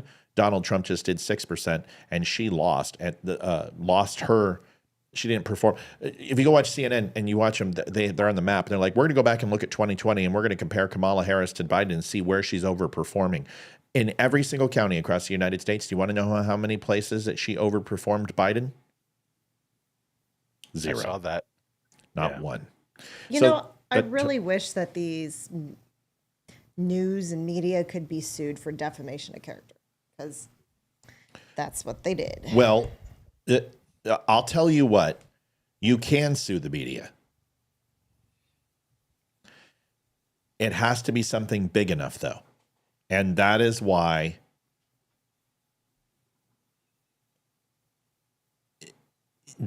Fox got sued, is because it was over the election. It has to be where millions of people were deceived. Russian collusion should have been sued. They all should have been sued. Yep. But they would never let that happen, because 90% of all the media stations, this would be $1 trillion loss. $1 trillion lawsuit. Yes, I know the Yeni shirt would be nice at a night shirt, but I already have enough product. See, the problem is everyone goes, Matt, create this. And I go create it, and then nobody buys it. Like, everyone wanted an ugly Christmas sweater. Olivia and I are the only ones that bought one. So, like, it takes up too much of my time. So what I do is I put a product with t-shirts and a sweatshirt, long sleeve, and then a hoodie. And then if that sells, I'll put it on a coffee mug or put it on a nightshirt. But people ask me all the time to do stuff, and then nobody buys it. So it's a lot of time. I mean, it takes, if you think that design for Yeni took me 5 minutes, I don't think you understand what graphic design is. I mean, this took me a ton of time to do. Olivia got to watch me do it, and it's awesome. It's a good looking shirt. It looks awesome. So if you want the Yeni, cats, the Yeni the cat shirt, please go over. Folks, thanks for the donations tonight. They're good. We're going to go over election results real quick, and I'm going to blow through this. I'm sure we're all going to have something to say, but I want to show you this first of all. This is the number one thing you're going to be seeing all around when it comes to this election. Democrats are falling, and this is how they explain it was stolen. Okay, 2 things. The gap in the votes, which is going to go away because California, when it fully reports, in Arizona, it's decreasing every minute. And I'll show you that because Donald Trump's popular vote was up to 6 million. Now it's down to like 3.5, almost 4. So it's going down because more votes are coming in, and it's going to continue to do that. Here's the thing. What this says is, wow, Trump won Wisconsin, Michigan, Nevada, Arizona, North Carolina. But if you take a look, as far as the Senate, you look at Baldwin, you look at Slotkin, you look at Rosen, Gallego, and Stein. First of all, Gallego hasn't won shit yet, but it's probably fairly, I've already pretty much think that he's going to. So why? Well, I told you there's 3 types of elections. There's unfettered access, where you get a complete mandate. It's a mandate, which means you get the House, you get the Senate, and you get the presidency. You're going to get a split non-bicameral legislature, which would be you get the House or you get the Senate, but the presidency. And America usually cuts the purse strings. They don't give you the House, but they give you the Senate. They want you to go ahead and have that power to go ahead and put the president in check when needed, but get things pushed through. But financially, they don't trust you with a coin purse. And the last one is, you don't win. You don't win any. Or you give them the presidency, the opposition party, and you give the House and the Senate to Republicans. Those are really the 3 races. This, I told you, was very, very, very, very much a possibility that this would happen. You would see the top of the ticket go to Trump, but they didn't necessarily trust Trump. They just despised Kamala. So these states that broke with Trump, they didn't trust Kamala. They didn't like where their pocketbooks were, but they don't necessarily fully trust Trump. So they went and they broke and they split the ticket. It happens all the time. There are plenty of elections. If you go and look, you'll find and you'll see that American public pull and take away the car keys. They did it to Donald Trump after 2016 and 18 in the primaries. They took away in 2020, they took away the Senate. And then he lost the House, and then we gained it back. So America knows what it's doing. And if you go back through all elections, you'll see this. Now, let me show you a couple things, and then we'll get some analysis. But this is important because you want to see what's happening in the election, because it's still going on. It's very much important what's going on. There's a lot going on. And if you blink, you might miss it. So let's do this real quick. Okay.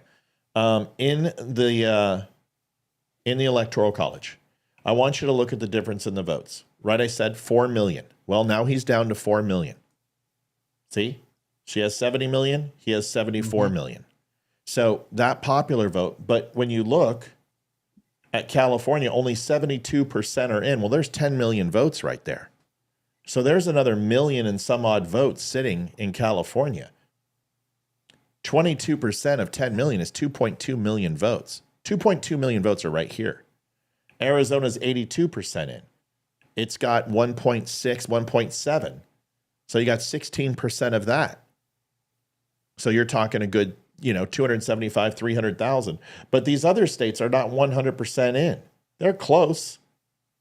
But some of these are still counting. Just low numbers.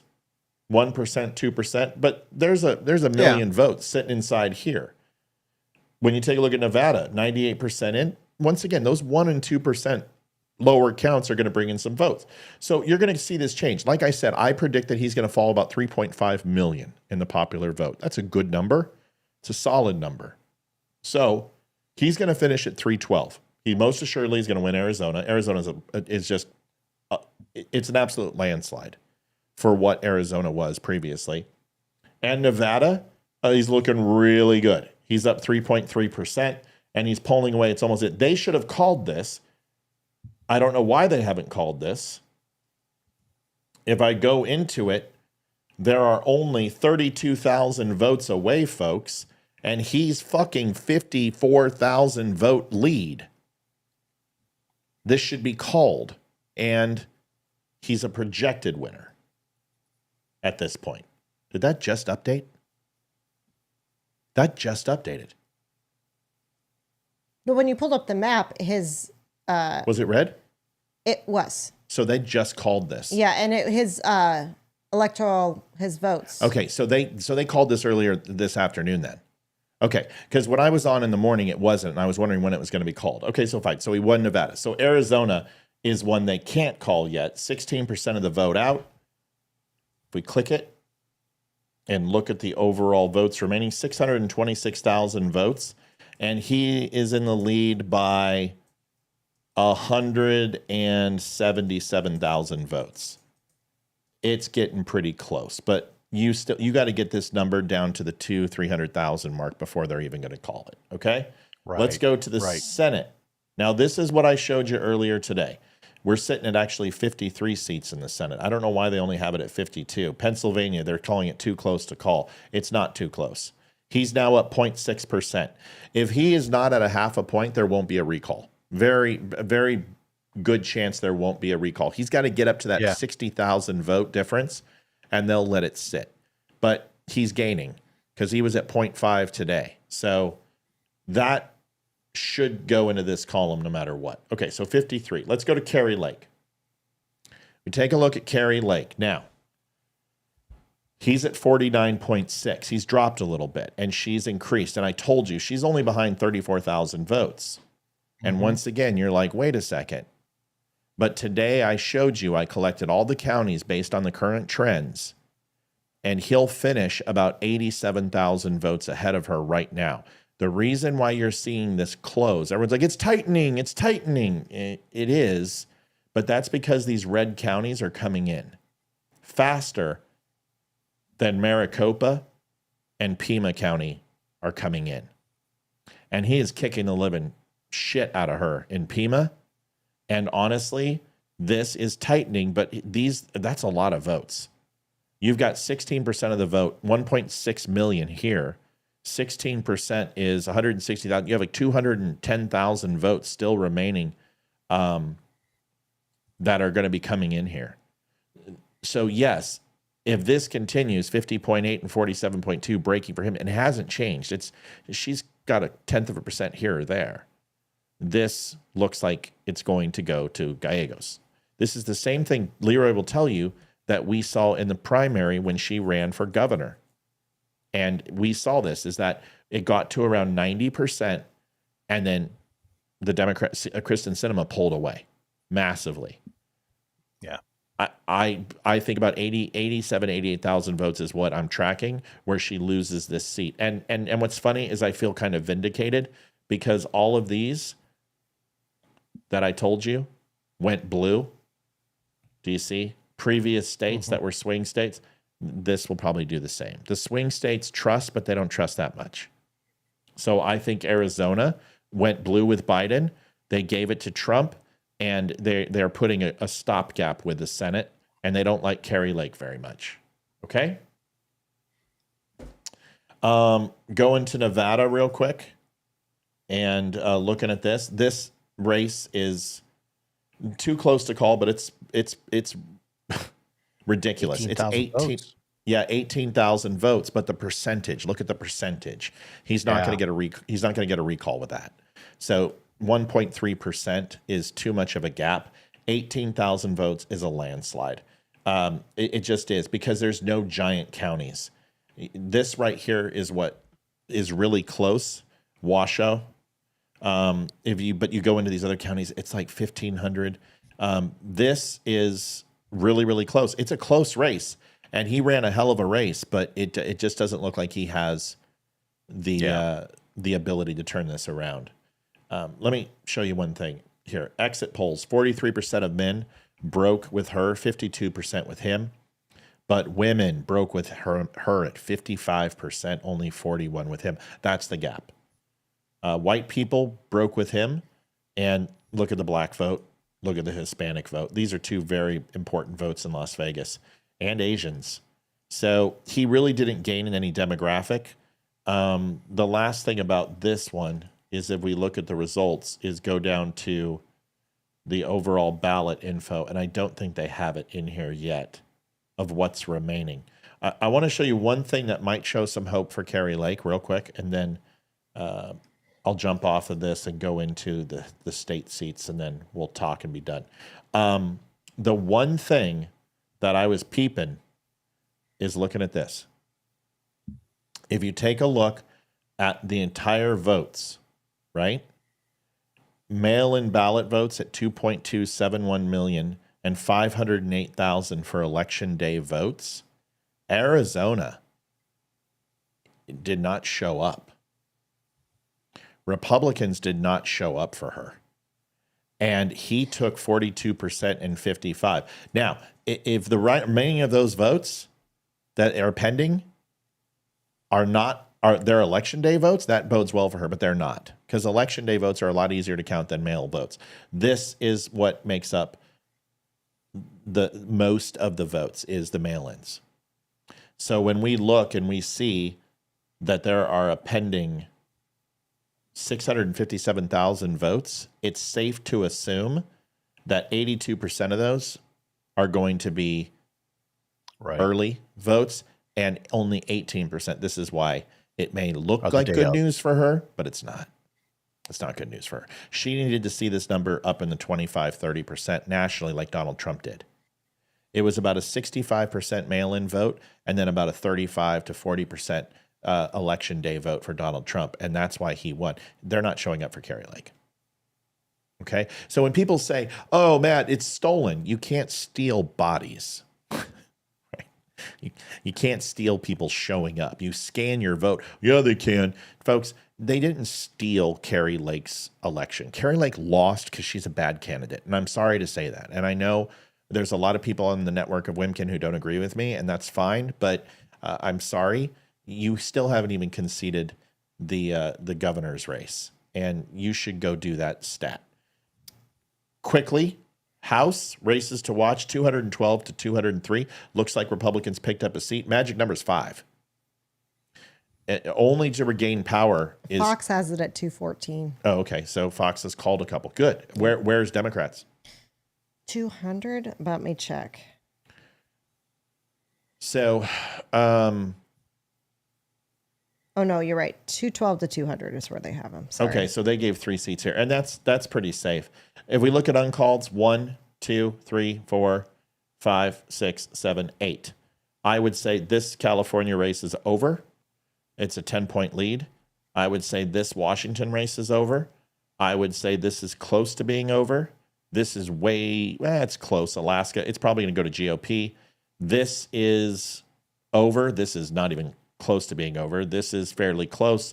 This is pretty much over. This is close. This is close. This is close.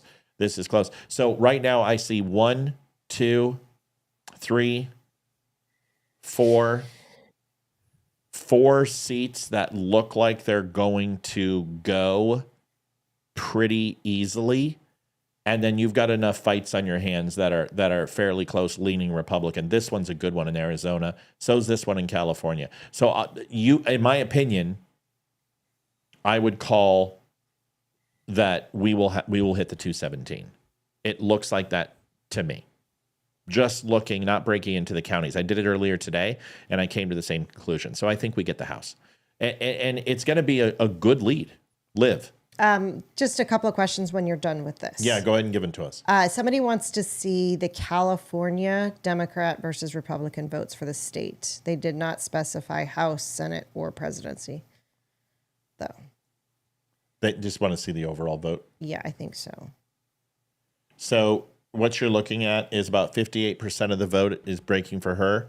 That 60-40 split is common with all the blue states that we saw. She didn't get more than, in just a couple, but where we expected her to do 70-30 split, she didn't do any. Trump did. Trump got a whole bunch of states that way. But 4.5 million to 4.7, so she's ahead 2.2 million votes in California. I have a question. Yeah. I thought Kennedy dropped out of the race. Kennedy was kept on the ballot because it's state law. And in several states, they kept him on because he dropped out after the ballots were printed. They went to the courts. Some courts said yes. Most of them said no. If I'm not mistaken, he requested to be kept on almost all of the swing states is what it was, because they knew that there was a strategy there for how many votes that would have pulled from Harris. Right. Got it. Okay. And remain on California and other ones, etc. But you can see that predominantly most of the counties, it's really the left coast. Ventura County, which I'm so disappointed, that's my home county. Los Angeles, Santa Barbara, San Luis Obispo, Monterey.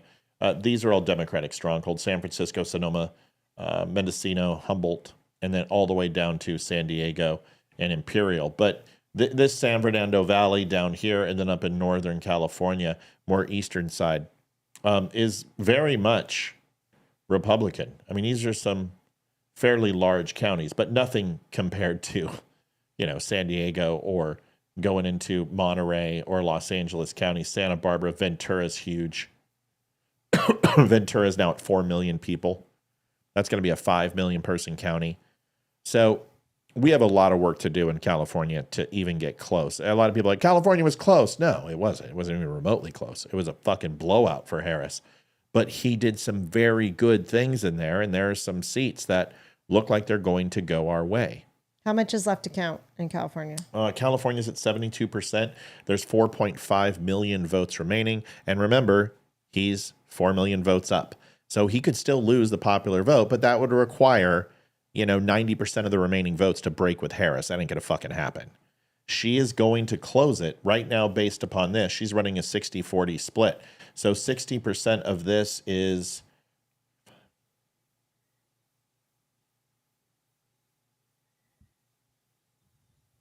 I guess Ventura's having pretty bad fires. 2.8 million votes are going to break her way. And 2. Wait. Brain fart. Yeah, about 2.8 million votes are going to break her way, and about 2.2 are going to break his way. So that's a net gain of like 500,000, 600,000 votes. So you can take that off of the state results. He's still, like I said, my prediction is 3.5 million votes is what he will win the popular, between 3 and 3.5. And right now he's winning the popular vote by, like I said, 740 to 7. He's winning by 4 million. 3.9 million. You take away 500,000 votes, it's going to fall between that 3 and 3.5 mark, plus whatever comes out of Nevada and whatever comes out of Arizona. So my prediction is pretty simple. Yeah, he's going to take 312. That was my guess. It's going to be right. He'll take 312, and then we will take the House most assuredly. I said 54 seats in the House is what I predicted. Let's take a look at where. I think that's what it's going to be. Well, hold on a second. Shit. I predicted, 54 is what I predicted on election night, and the week or before at least. And what's it at right now, Livy? Can you tell me? Fox has it at 53. Okay. 53 to 45. Then is where it's at. It's going to be 53. Yeah, they just called Pennsylvania for Republicans. Dave McCormick. Okay, so that's been called all day. They just finally caught up. So 53, it's not going to be 54. The chances of Brown winning or Kerry Lake winning, I'm not giving it to them. I think Vegas and Arizona fall to Democrats, like the rest of the swing states pretty much did, minus the Deep South and Pennsylvania. But I think the northern portions and southern portions put a check on him with giving them the Senate. So I think that's 53, and then the House. Well, he flipped 4 seats. That's always. I'm not saying anything bad. I'm saying it's wonderful. I'm just letting you know that America in the swing states said we're going to give them the Senate, and I believe that we also flip the House, and we're plus 6 seats. They're flipped 5 seats, which is pretty good, but we have a 1 net gain. So we're going to be really close to where we were, honestly. But I think Republicans push it out and probably will gain, based on what we saw, maybe 2 total seats, maybe 3 at the most. So that's it. I have one quick question before I have to head out to get the kids. Do you think Trump will pardon January 6 prisoners? Okay, I'm going to let Leeroy take this because I've got a whole nother. Or should that be another show? No, it shouldn't be another show. Leeroy, what do you think? Do you think he'll pardon the January 6ers? Do I think he will? I bet, he said that he wanted everyone to patriotically, have their voices heard, but he never endorsed violence. I would say that he may not. He may not. And honestly, if on the topic of pardons, if the Democrats were smart, they would pardon. Biden would pardon Trump. Mm-hmm. Honestly, just if anything else, just to say, here's that olive branch. We know that you guys are going to have both the House and the Senate and the presidency, and so it's a way of saying, hey, look. Maybe we realize we went a little too far for the last 4 years, right? It would be smart. I predicted that is that he pardons Hunter Biden and pardons Donald Trump. I believe that's why he's coming to the White House. I believe he wants to talk to Donald Trump about this. He can't pardon. I'm sorry, he cannot pardon him on the state cases. I'm just letting you know the president cannot do that. The governors have to do that. Now, he might go to Hochul and push that, but either way, I believe he will pardon him for the document scandal, the Georgia phone call, any type of that stuff. He will pardon him. I believe Biden will do that. If Biden, and he's old school. Biden is an old school president. You may not like him, but there is a code, and you pretty much wash away the grievances of the previous president to protect the future presidents. That's what most do. Go ahead, Leeroy. I got one more question. Yeah, go. Sorry. When was the last time a presidential candidate won both the electoral and popular vote? Bush and Kerry. Bush re-election bid with Kerry. I think he got 50.7 of the electorate, and maybe 2 million. I think 2 million is what he got. He got 286. It was close. It was a close election. Really close. You're asking when was the last time a president won both the electoral and the popular? Yeah, Wouldn't that have been 2004. Biden? Technically? No, he's talking about Republicans, bro. They always win the Oh, electoral and popular. got it. A Yeah, we're Republican. talking about Republicans. Yeah. So Democrats always win it. Pretty much every presidential election outside of there's a couple. This is huge. Him winning the popular and the electoral is massive. And it wasn't 2 million. I thought it was like 2.7. It was 3 million actually. It's between Bush and Kerry. So yeah, but it was like 50.7 of the electorate voted for Bush. It was a very close race, surprisingly enough. He won 286. Yeah, 50.7 is what he received the popular vote. So it was close. All right, but he I did. gotta go. Yeah, get out of here. All right, y'all. I'm trying to think if there's any other Night. questions. Matt, are the House races of Duarte and Gray and Mar Costa? I don't know. Let me find out. In California? I'm assuming those sound familiar. It sounds like Cali. Let me take a look.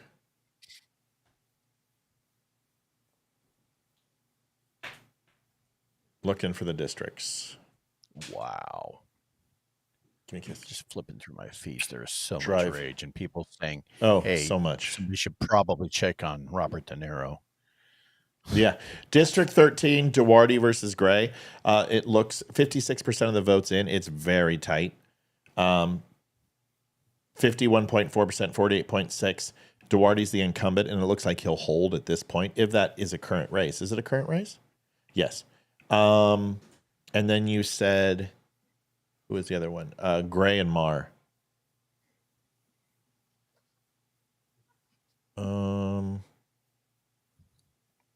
That's going to be up in the north, I think, isn't it?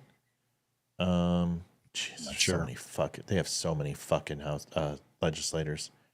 I don't know where Gray and Mar is. Let me see if I can find it here. Hold on. Is it Gray and Mar? Yeah, no, it's Gray Mar Costa. What the fuck? What is it? Which one is it? Gray Mar? Is it Gray Mar? Edit. Find. I'm gonna find it right now.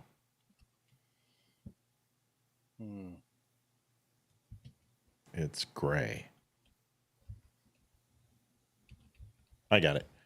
No, it's A Gray, Duarte Gray, and Mar. Oh, Mar and Costa. I see what she. Okay, Costa. Got it. I got it. I'll find it. Here it is. So it's Mar, like in Bill Maher. Got it. Costa is ahead by 1 point. 58% of the vote. Too close to call. These are going to be tight. So it's anyone's game. They're probably going to get recounts. But I still think we win the House. It looks really good. Okay. Is that it? Okay. So folks, do me a favor. Thanks for the donations tonight. It's the end of the weekend. It is Red Friday. It's Veterans Day on Monday. I usually take Veterans Day off. I think I've earned a day off, but I don't know. I may not. It's Veterans Day. It's important. So Leeroy, I want to thank you for your service and love you, man. I appreciate you. You're such a smart dude. And I know that you and I bust each other's balls, but you're a very smart dude, minus the fact that you thought the election wasn't going to be called in the same night, minus that. You're cute. You know what it is? These are the types of relationships where you're supposed to be able to look your buddies in the face, break their balls, absolutely have as much fun as you can, right? That's to their face. The moment you are separated from them and if somebody were to come up to me later and say, hey, tell me about Matt, I'd be like, dude's awesome, right? Smart, intelligent, handsome, good dude. Right, solid, right? Because that's the shit you say behind somebody's back. But to your face, yeah, I'm gonna make fun of your forehead. So, well, that's the brotherhood. That's you take care of your brothers in arms, and that's the way it works, folks. If you've not had a chance, head on over to the Donut and Friendly store. We got some great Christmas stuff over there. We got a great Christmas sweater that everybody wanted me to make, and nobody wants, and it's kick ass. I mean, you want to talk about an ugly Christmas sweater, folks? That is an ugly Christmas sweater. That's what you wanted. You asked for it. I made it for you, and you might be like, well, it's a little expensive, Matt. Yes, because I don't sell cheap shit. It's a nice, high quality sweater. Olivia and I bought them. Maybe when you see them on us, you might say, hey, you know what? Maybe we'll get one. But here it is. I mean, look at that thing. That is hideous. Yeah, buddy. That so thing is good. the shit. Have you seen it? Have you seen it up close? No. Here, let me just do this and then we can get you out of here. Where is it? Here, let's do this. Open that up. And the DUM show. Okay. Here's the video. And go to Shopee. New items. Site is doing well, doing fast. It's screaming. Oh yeah, dude, look at that. Look thing, at that. Dude. That and when is so good. When you see the material, oh my gosh, dude, it's like a high end. Look, can you see that? Just smooth and it's a high end. It's built into the thread. It's ribbed. It's not a sweatshirt. It's like a dress sweater. Look at that. Oh, so nice. It's comfy and stretchy, and it looks good. And then on the back, it's got Trump and Dumb Nation. Dude, it is a total pimp sweater. Olivia and I are going to be wearing it here. It takes 2 weeks to make. This isn't cheap. This thing is ridiculous. That is swanky. I love it. So there you go. All right. Well, listen, everybody, I really appreciate you. Thanks for watching the Don't Unfriend Me show. We're back Monday, right, Leeroy? Yeah. Are you with us? Are you with us on Monday?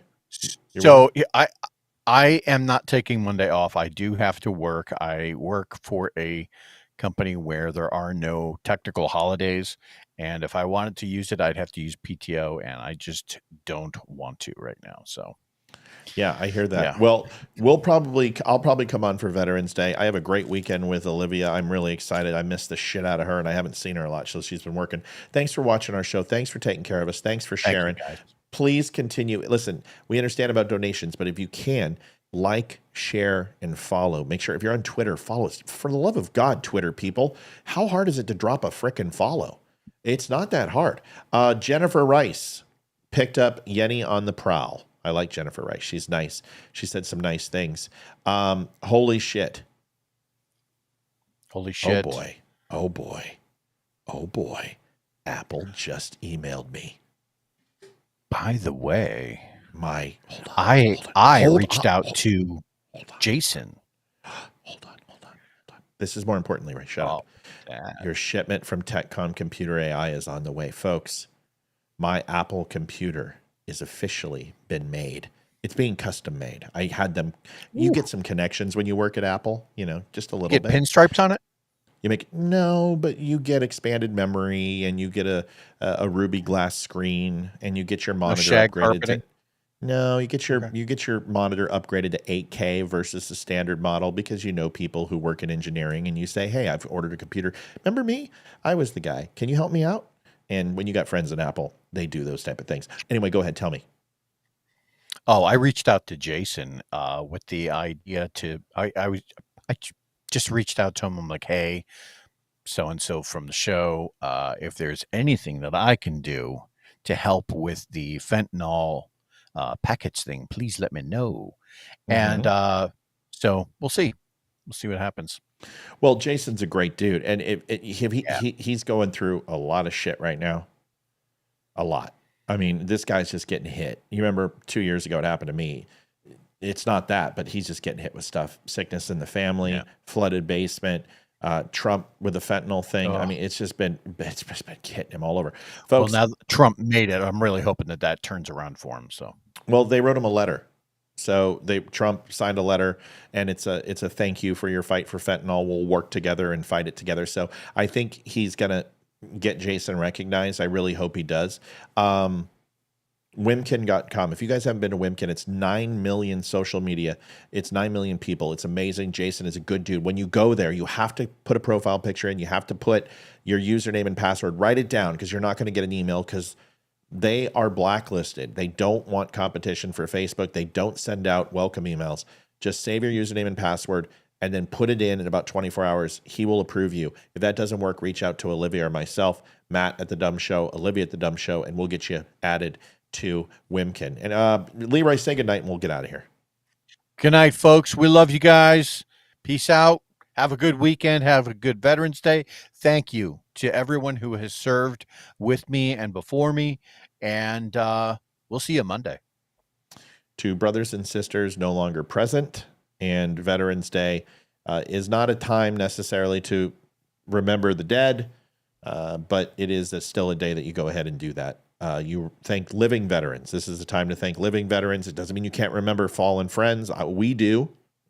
We do almost every day. Yeah. But Veterans Day is for the living. Memorial Day is for those who are no longer with us. See you later, folks. Can't believe that Apple computer. Can't wait for it. It's going to change the show. It's going to change the way this show works.